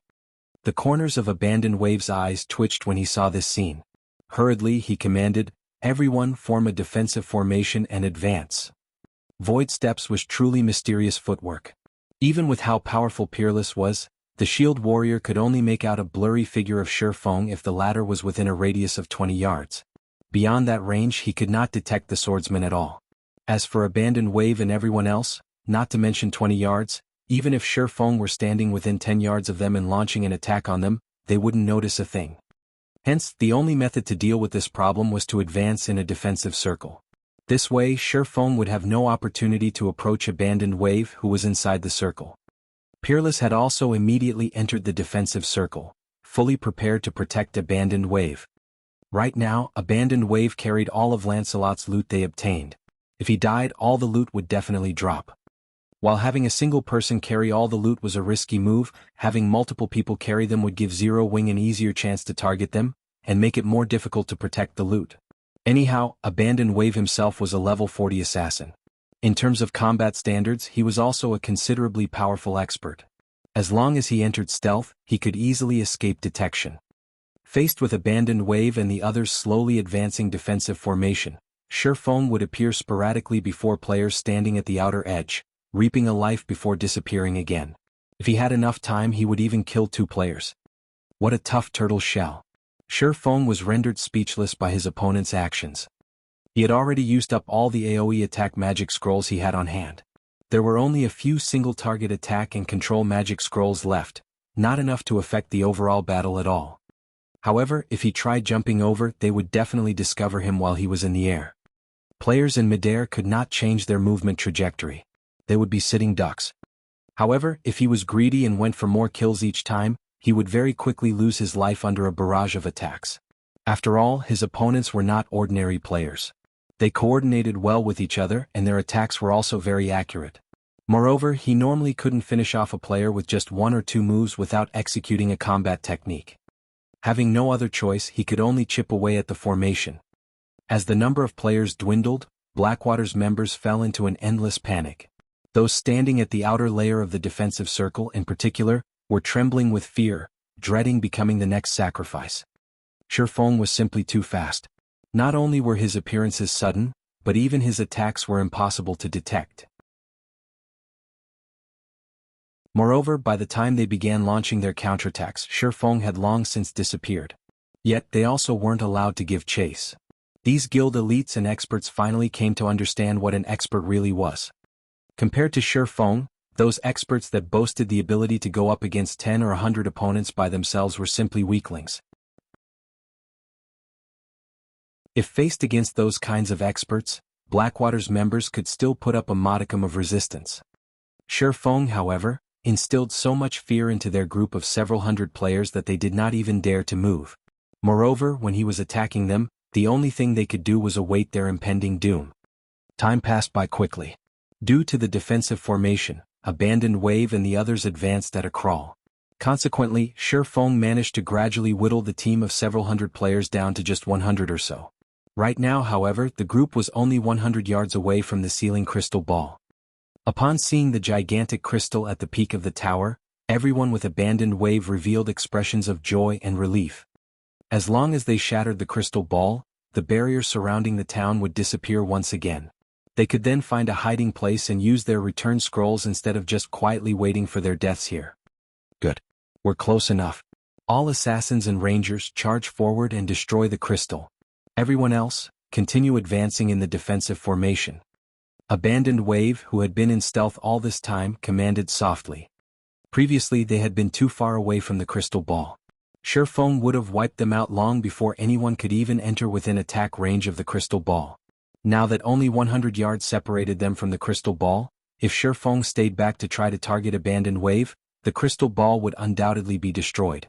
However, if he chose to target those assassins and rangers instead, those in the defensive formation could speed up their advance. Abandoned Wave could even use the opportunity to sneak away himself. Currently, Zero Wing's members had already surrounded the obelisk. If not for the other members of Blackwater incessantly trying to charge into the obelisk, the other Zero Wing members would have long since rushed up here. Immediately, over a dozen assassins and rangers raced madly for the crystal ball. Having no other choice, Feng could only chase these players. Fortunately, the path towards the crystal ball was not very wide. Before the assassins and rangers even entered within 40 yards of the crystal ball, Feng had already disposed of them all. However, this situation also allowed Abandoned Wave and the others to advance a significant distance. Right now the group was only 60 yards away from the crystal ball. We won. At this moment, Abandoned Wave was ecstatic. Although they were still 60 yards away, ranged players had an attack range of 40 yards. Hence, realistically they only needed to cross another 20 yards. There was no way Feng could wipe out their team of nearly 100 elite and expert players before they crossed these 20 yards. As long as the magic barrier was gone, Abandoned Wave could immediately bring the loot back to Star Moon City. Although he had suffered massive losses in this war, the loot from Lancelot should offset a considerable amount of his losses. Previously he had browsed through the items they obtained. Several among them would be of massive help to a guild's development. At the very least, Blackwater would be much better off than Zero Wing. After all, the latter had lost Stone Forest Town. However, just as Abandoned Wave was jubilating, Divine Sword suddenly began raining down on his group, damage of over -10,000 appearing above everyone's heads. This move was none other than Feng's Skywheel Sword, a skill capable of sealing all enemies within a 20-yard radius for 4 seconds. As a result of this attack, Abandoned Wave was also revealed. At this moment, Abandoned Wave stared at Feng, who stood 40 yards away from the crystal ball, in shock. Impossible. How can he use skills again? 10 minutes shouldn't have passed yet. Abandoned Wave was filled with confusion. Peerless and Singular Burial were similarly dumbfounded at this situation. However, Feng did not give them much time to react. He immediately raised Killing Ray and executed Lightning Edge. Although Abandoned Wave was correct in that less than 10 minutes had passed since Feng was silenced, he had forgotten that players had their own natural resistances. Feng's magic resistance could give even magical class NPCs a headache. Magical resistance not only reduced the magic damage players received but also weakened the side effects of magic. In reality, while Abandoned Wave was focused on figuring out how to destroy the sealing crystal, Feng was buying time for himself. In the end, Feng made it at the last moment. One wave came after another, countless lightning bolts devouring everyone. Despite Abandoned Wave activating Wind Steps and Vanish, he still could not last through the 5-second duration of Lightning Edge. By the time the skill ended, only Feng and a pile of loot remained on the rooftop of the obelisk. Word of Abandoned Waves and the others' deaths quickly spread to everyone fighting desperately inside Stone Forest Town. The death of the commander would affect the guild's performance considerably. This situation also wiped out the last hope Blackwater's members held. Their morale plummeted, making them much easier to deal with. Meanwhile, Feng himself had collected all the loot Abandoned Waves group had dropped and began arranging them one by one. Midway, however, he noticed an item in his bag that captured his attention. The item was a square silver token engraved with the image of a lion. There were also a few words written on it. Town Promotion Order.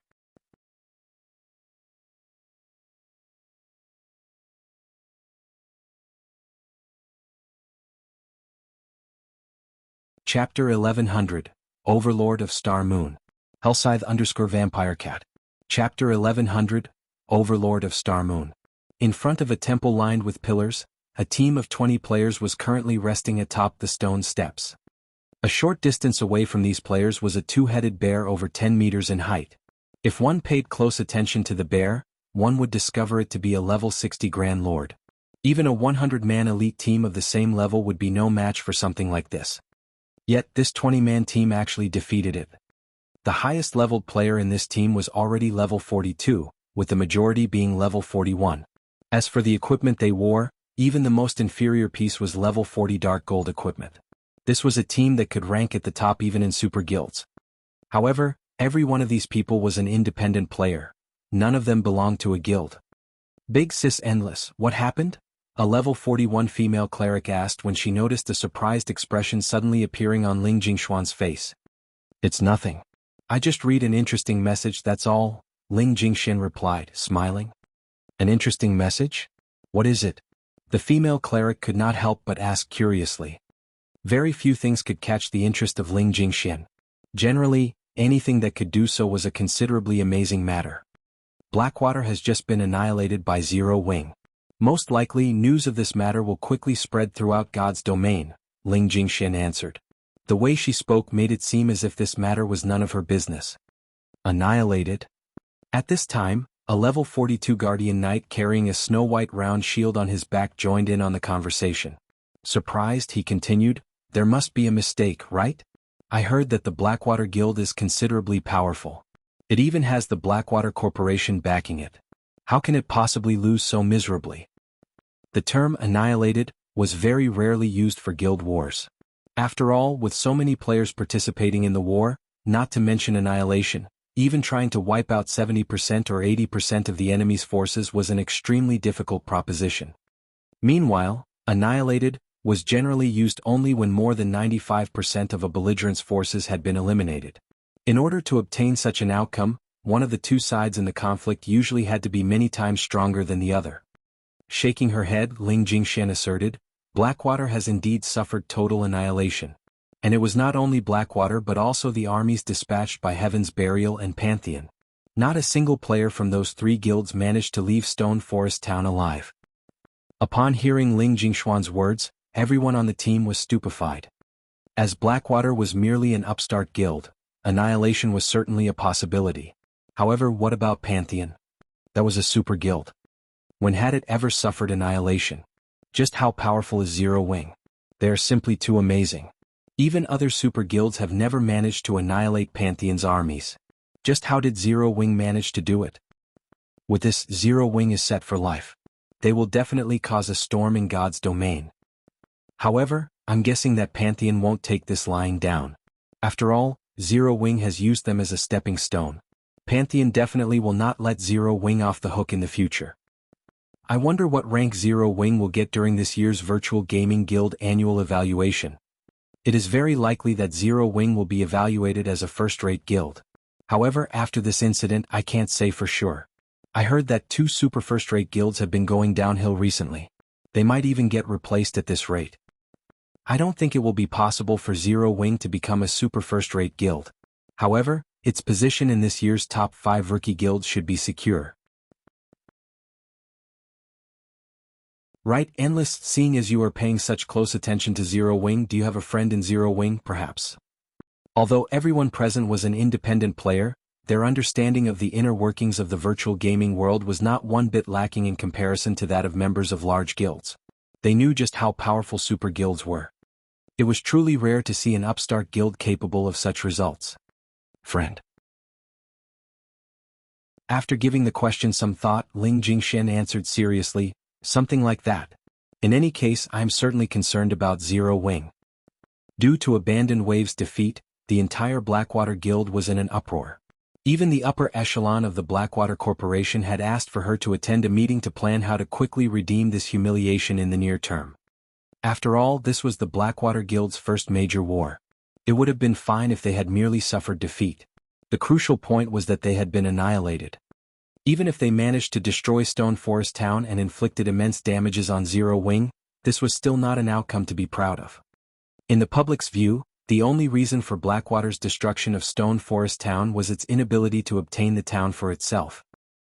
Apocalypse Empire, the Imperial Capital's Dragon Phoenix Pavilion's residence.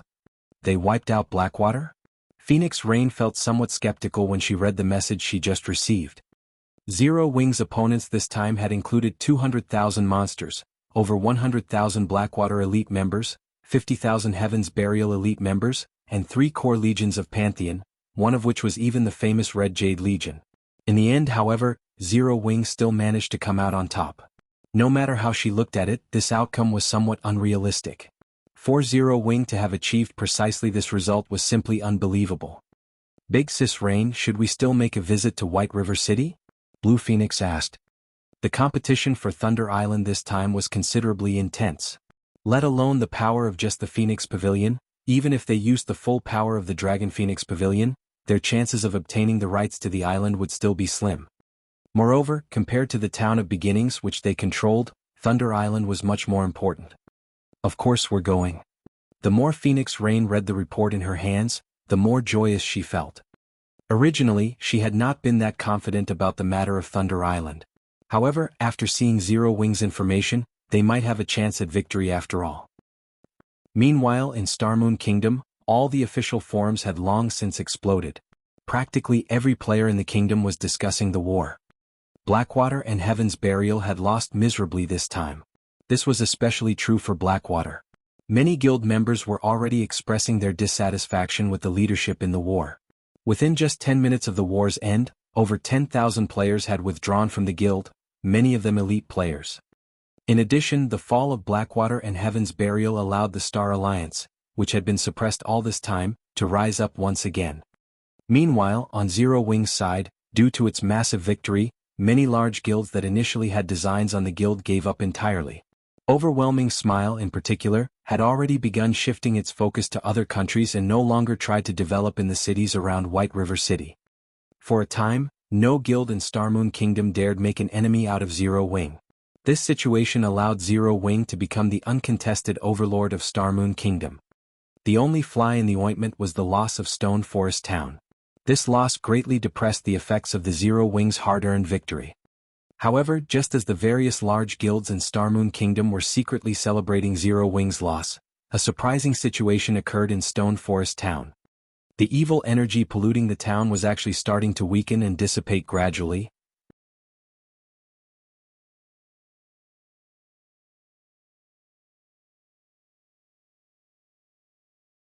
Chapter 1101, Benefits After a Great War. Hellscythe_VampireCat. Chapter 1101, Benefits After a Great War. The dissipation of the evil energy quickly attracted the attention of the independent players outside Stone Forest Town. What? Didn't they say that evil energy won't ever dissipate? Based on the information I found, in order to remove evil energy, one needs to sever the source. Could Zero Wing have secretly dealt with the source already? That's not right. The evil energy this time should have originated from Black Ridge Town. However, Black Ridge Town is still the same right now.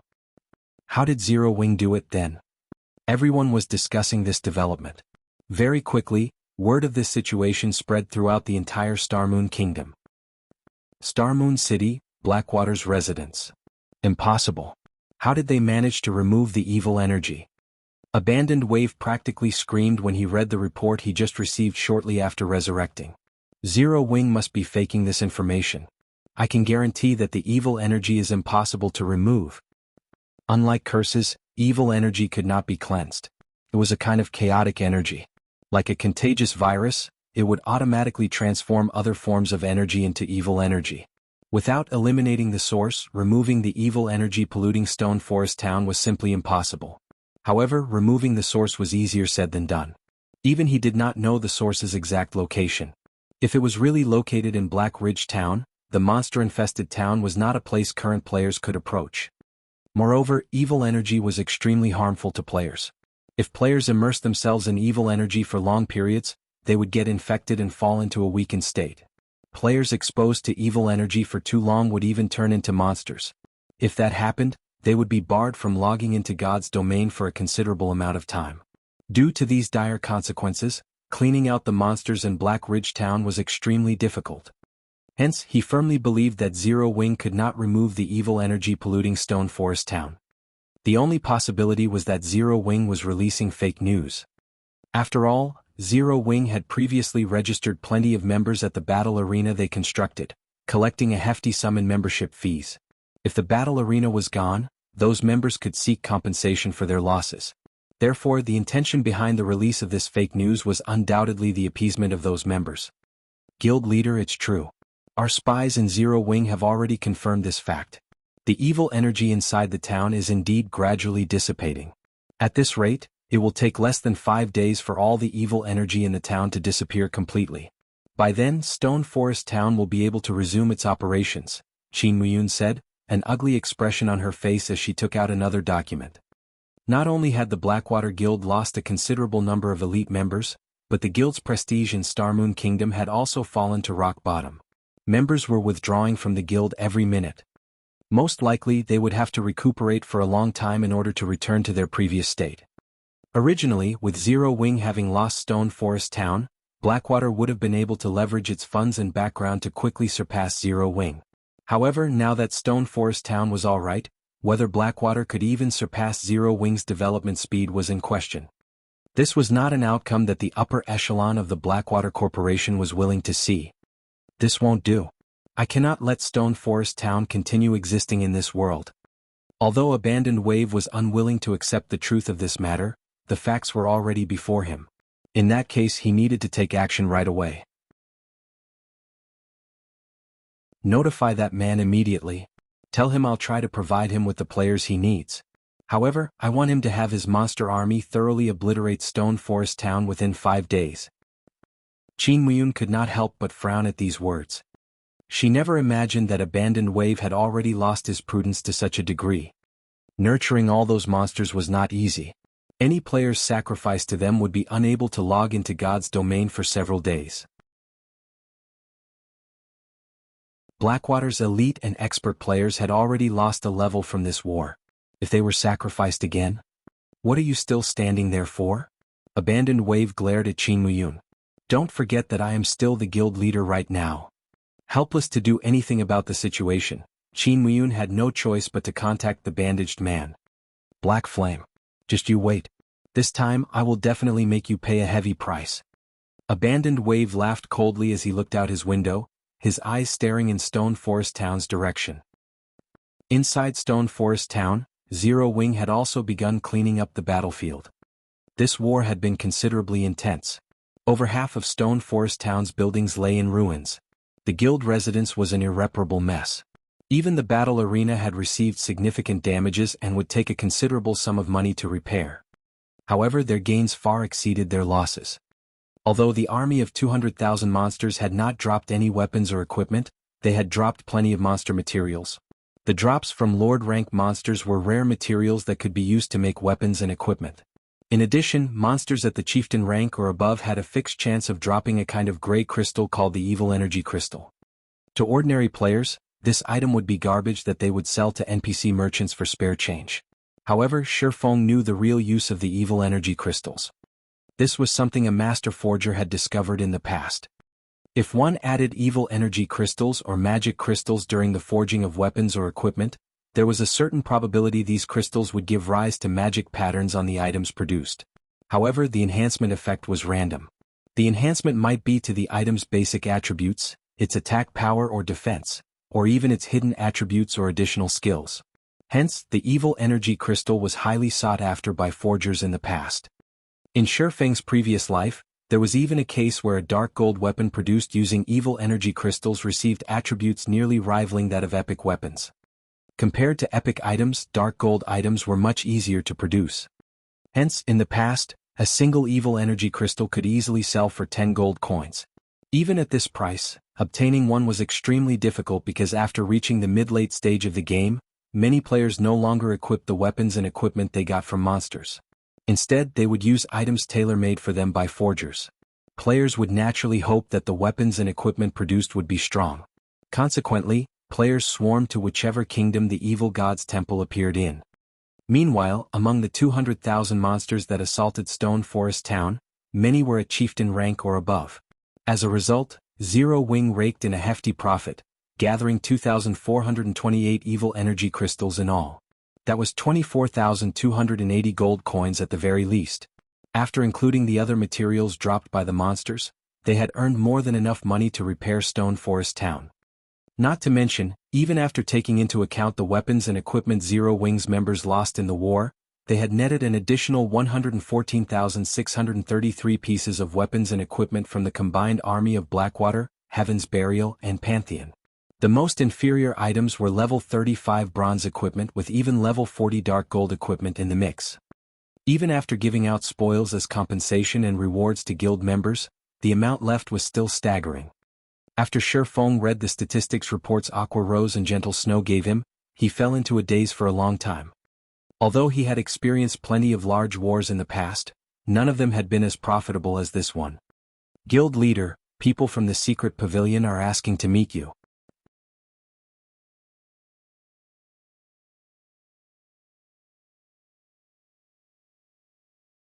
Chapter 1102, Constructing a Holy Land. Hellscythe_VampireCat. Chapter 1102, Constructing a Holy Land.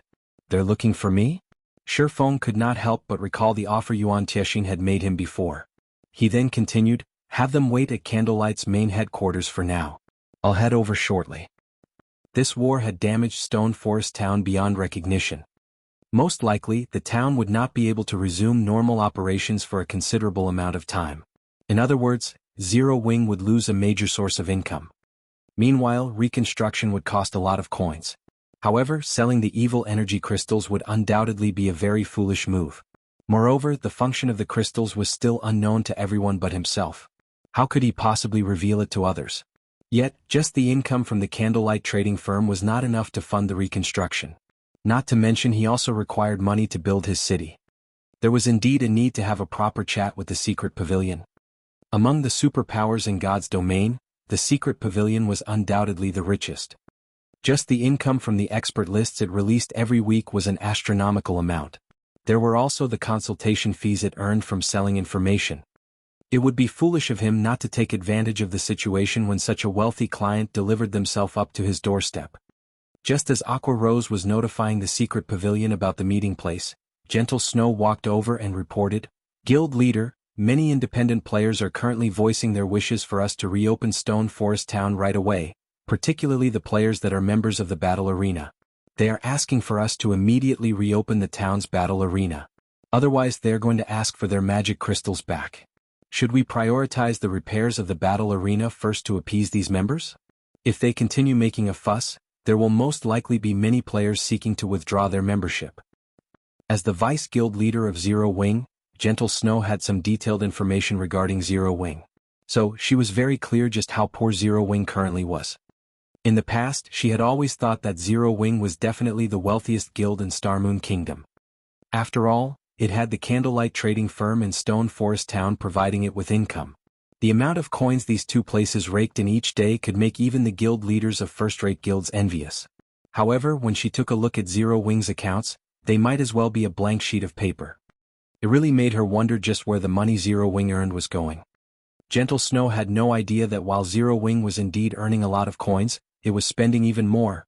The expenditure of gold coins was in the tens of thousands. Are they in such a hurry? After giving the situation some thought, Feng chuckled and said, "All right then.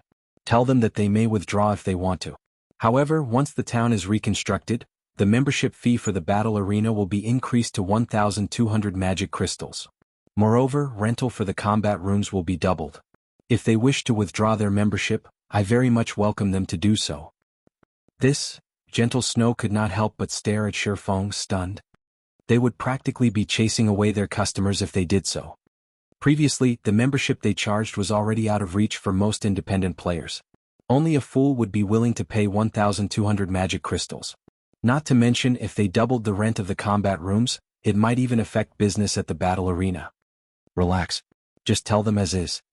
Feng waved his hand, not bothering with additional explanations. Previously, he had focused on running Stone Forest Town as a small town that even ordinary players could enjoy. Now, however, he had changed his mind. He intended to turn Stone Forest Town into a holy land for PvP. Now that there were 3 magic towers in Stone Forest Town, the ambient mana density was much higher than before. Just the cost of maintaining the 3 towers was extremely high. Retaining the current prices was simply impossible if Zero Wing wished to keep the 3 towers in operation. Most importantly, he now had a town promotion order in his hands. Feng never dreamed that Lancelot would actually drop such an item. Although this town promotion order was only secret silver rank, it was enough to promote a basic town directly into an intermediate town. This was a treasure that many guilds dreamed of obtaining.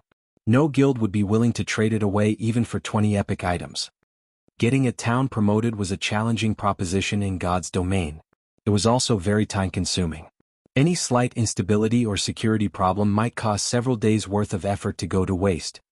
With the town promotion order, however, Feng would be able to promote Stone Forest Town into an intermediate town, bypassing the NPC population requirement altogether. He would also be able to hire up to 2,000 NPC guards. At the same time, he could construct real defensive structures instead of basic ones like the defense turret. The size of the town would also increase by multiple times. With this, Stone Forest Town would be able to accommodate many more players instead of having players squeeze against each other as they walked through the streets. A larger town would definitely attract more players. He was not worried about losing visitors at all. Once Stone Forest Town was promoted, he could also level up all the structures inside it, expanding them significantly. Take the battle arena for example. Currently it was only a 5-story building. Once the town was promoted, however, the battle arena could have up to 8 floors. After including the underground level, the battle arena would have 9 floors in total. With this, the number of customers they could receive each day would increase substantially. By then, Stone Forest Town would become a true money-making machine. However, there was a prerequisite to all of this. And that was money. Moreover, it had to be a considerable sum. Upon hearing Feng's response, Gentle Snow helplessly informed everyone of the new rules in Stone Forest Town. As for Feng himself, he used a return scroll to travel to White River City. The new rules immediately enraged many independent players. Zero Wing is simply going overboard. Who would be willing to pay a membership fee of 1,200 magic crystals? They are even doubling the rent now. Do they think our money grows on trees? I'm going to get a refund. Only a fool would visit Stone Forest Town in the future. If I had that kind of money, I might as well spend it at the Divine Coliseum.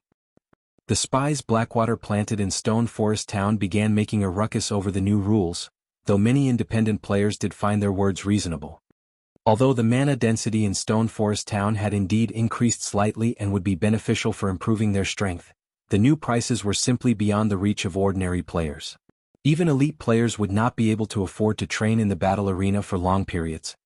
For a time, many battle arena members requested refunds, feeling that Zero Wing was trying to cheat them out of their money. While Aqua Rose and Gentle Snow were grappling with this matter, Feng was seated on a sofa inside a VIP room on the 2nd floor of White River City's Adventurers Association, leisurely browsing through the designs of intermediate towns. Players had many templates of intermediate towns to choose from, and each template had their strong points. Likewise, different templates had different prices. Some templates were more suited to economic development through NPCs. Such templates allowed the town's popularity to increase much more rapidly.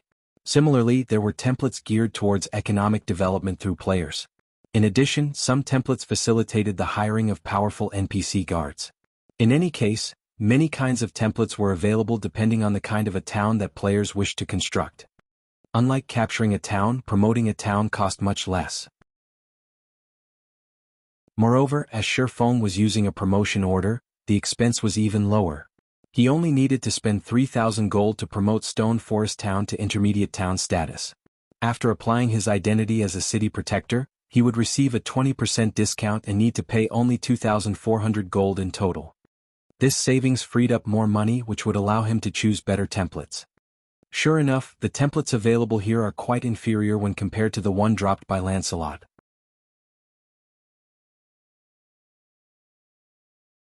Taking a careful look, Feng noticed some templates that were only made available to him due to his city protector title. Even so, none of them could match the town design dropped by Lancelot. Feng then turned to the NPC beauty standing at his side and took out an ancient design from his bag. Softly he asked, "If I wish to use this design here, how much will it cost?" You're tuning in to the Han Li's Wuxia Adventures YouTube channel. We're so grateful for your support, and don't forget to subscribe to join us on this incredible journey through captivating stories. Your generosity through donations truly makes a world of difference, as it's the primary source of revenue that allows me to expand and enhance this channel for you. Thank you from the bottom of my heart for being a part of this adventure.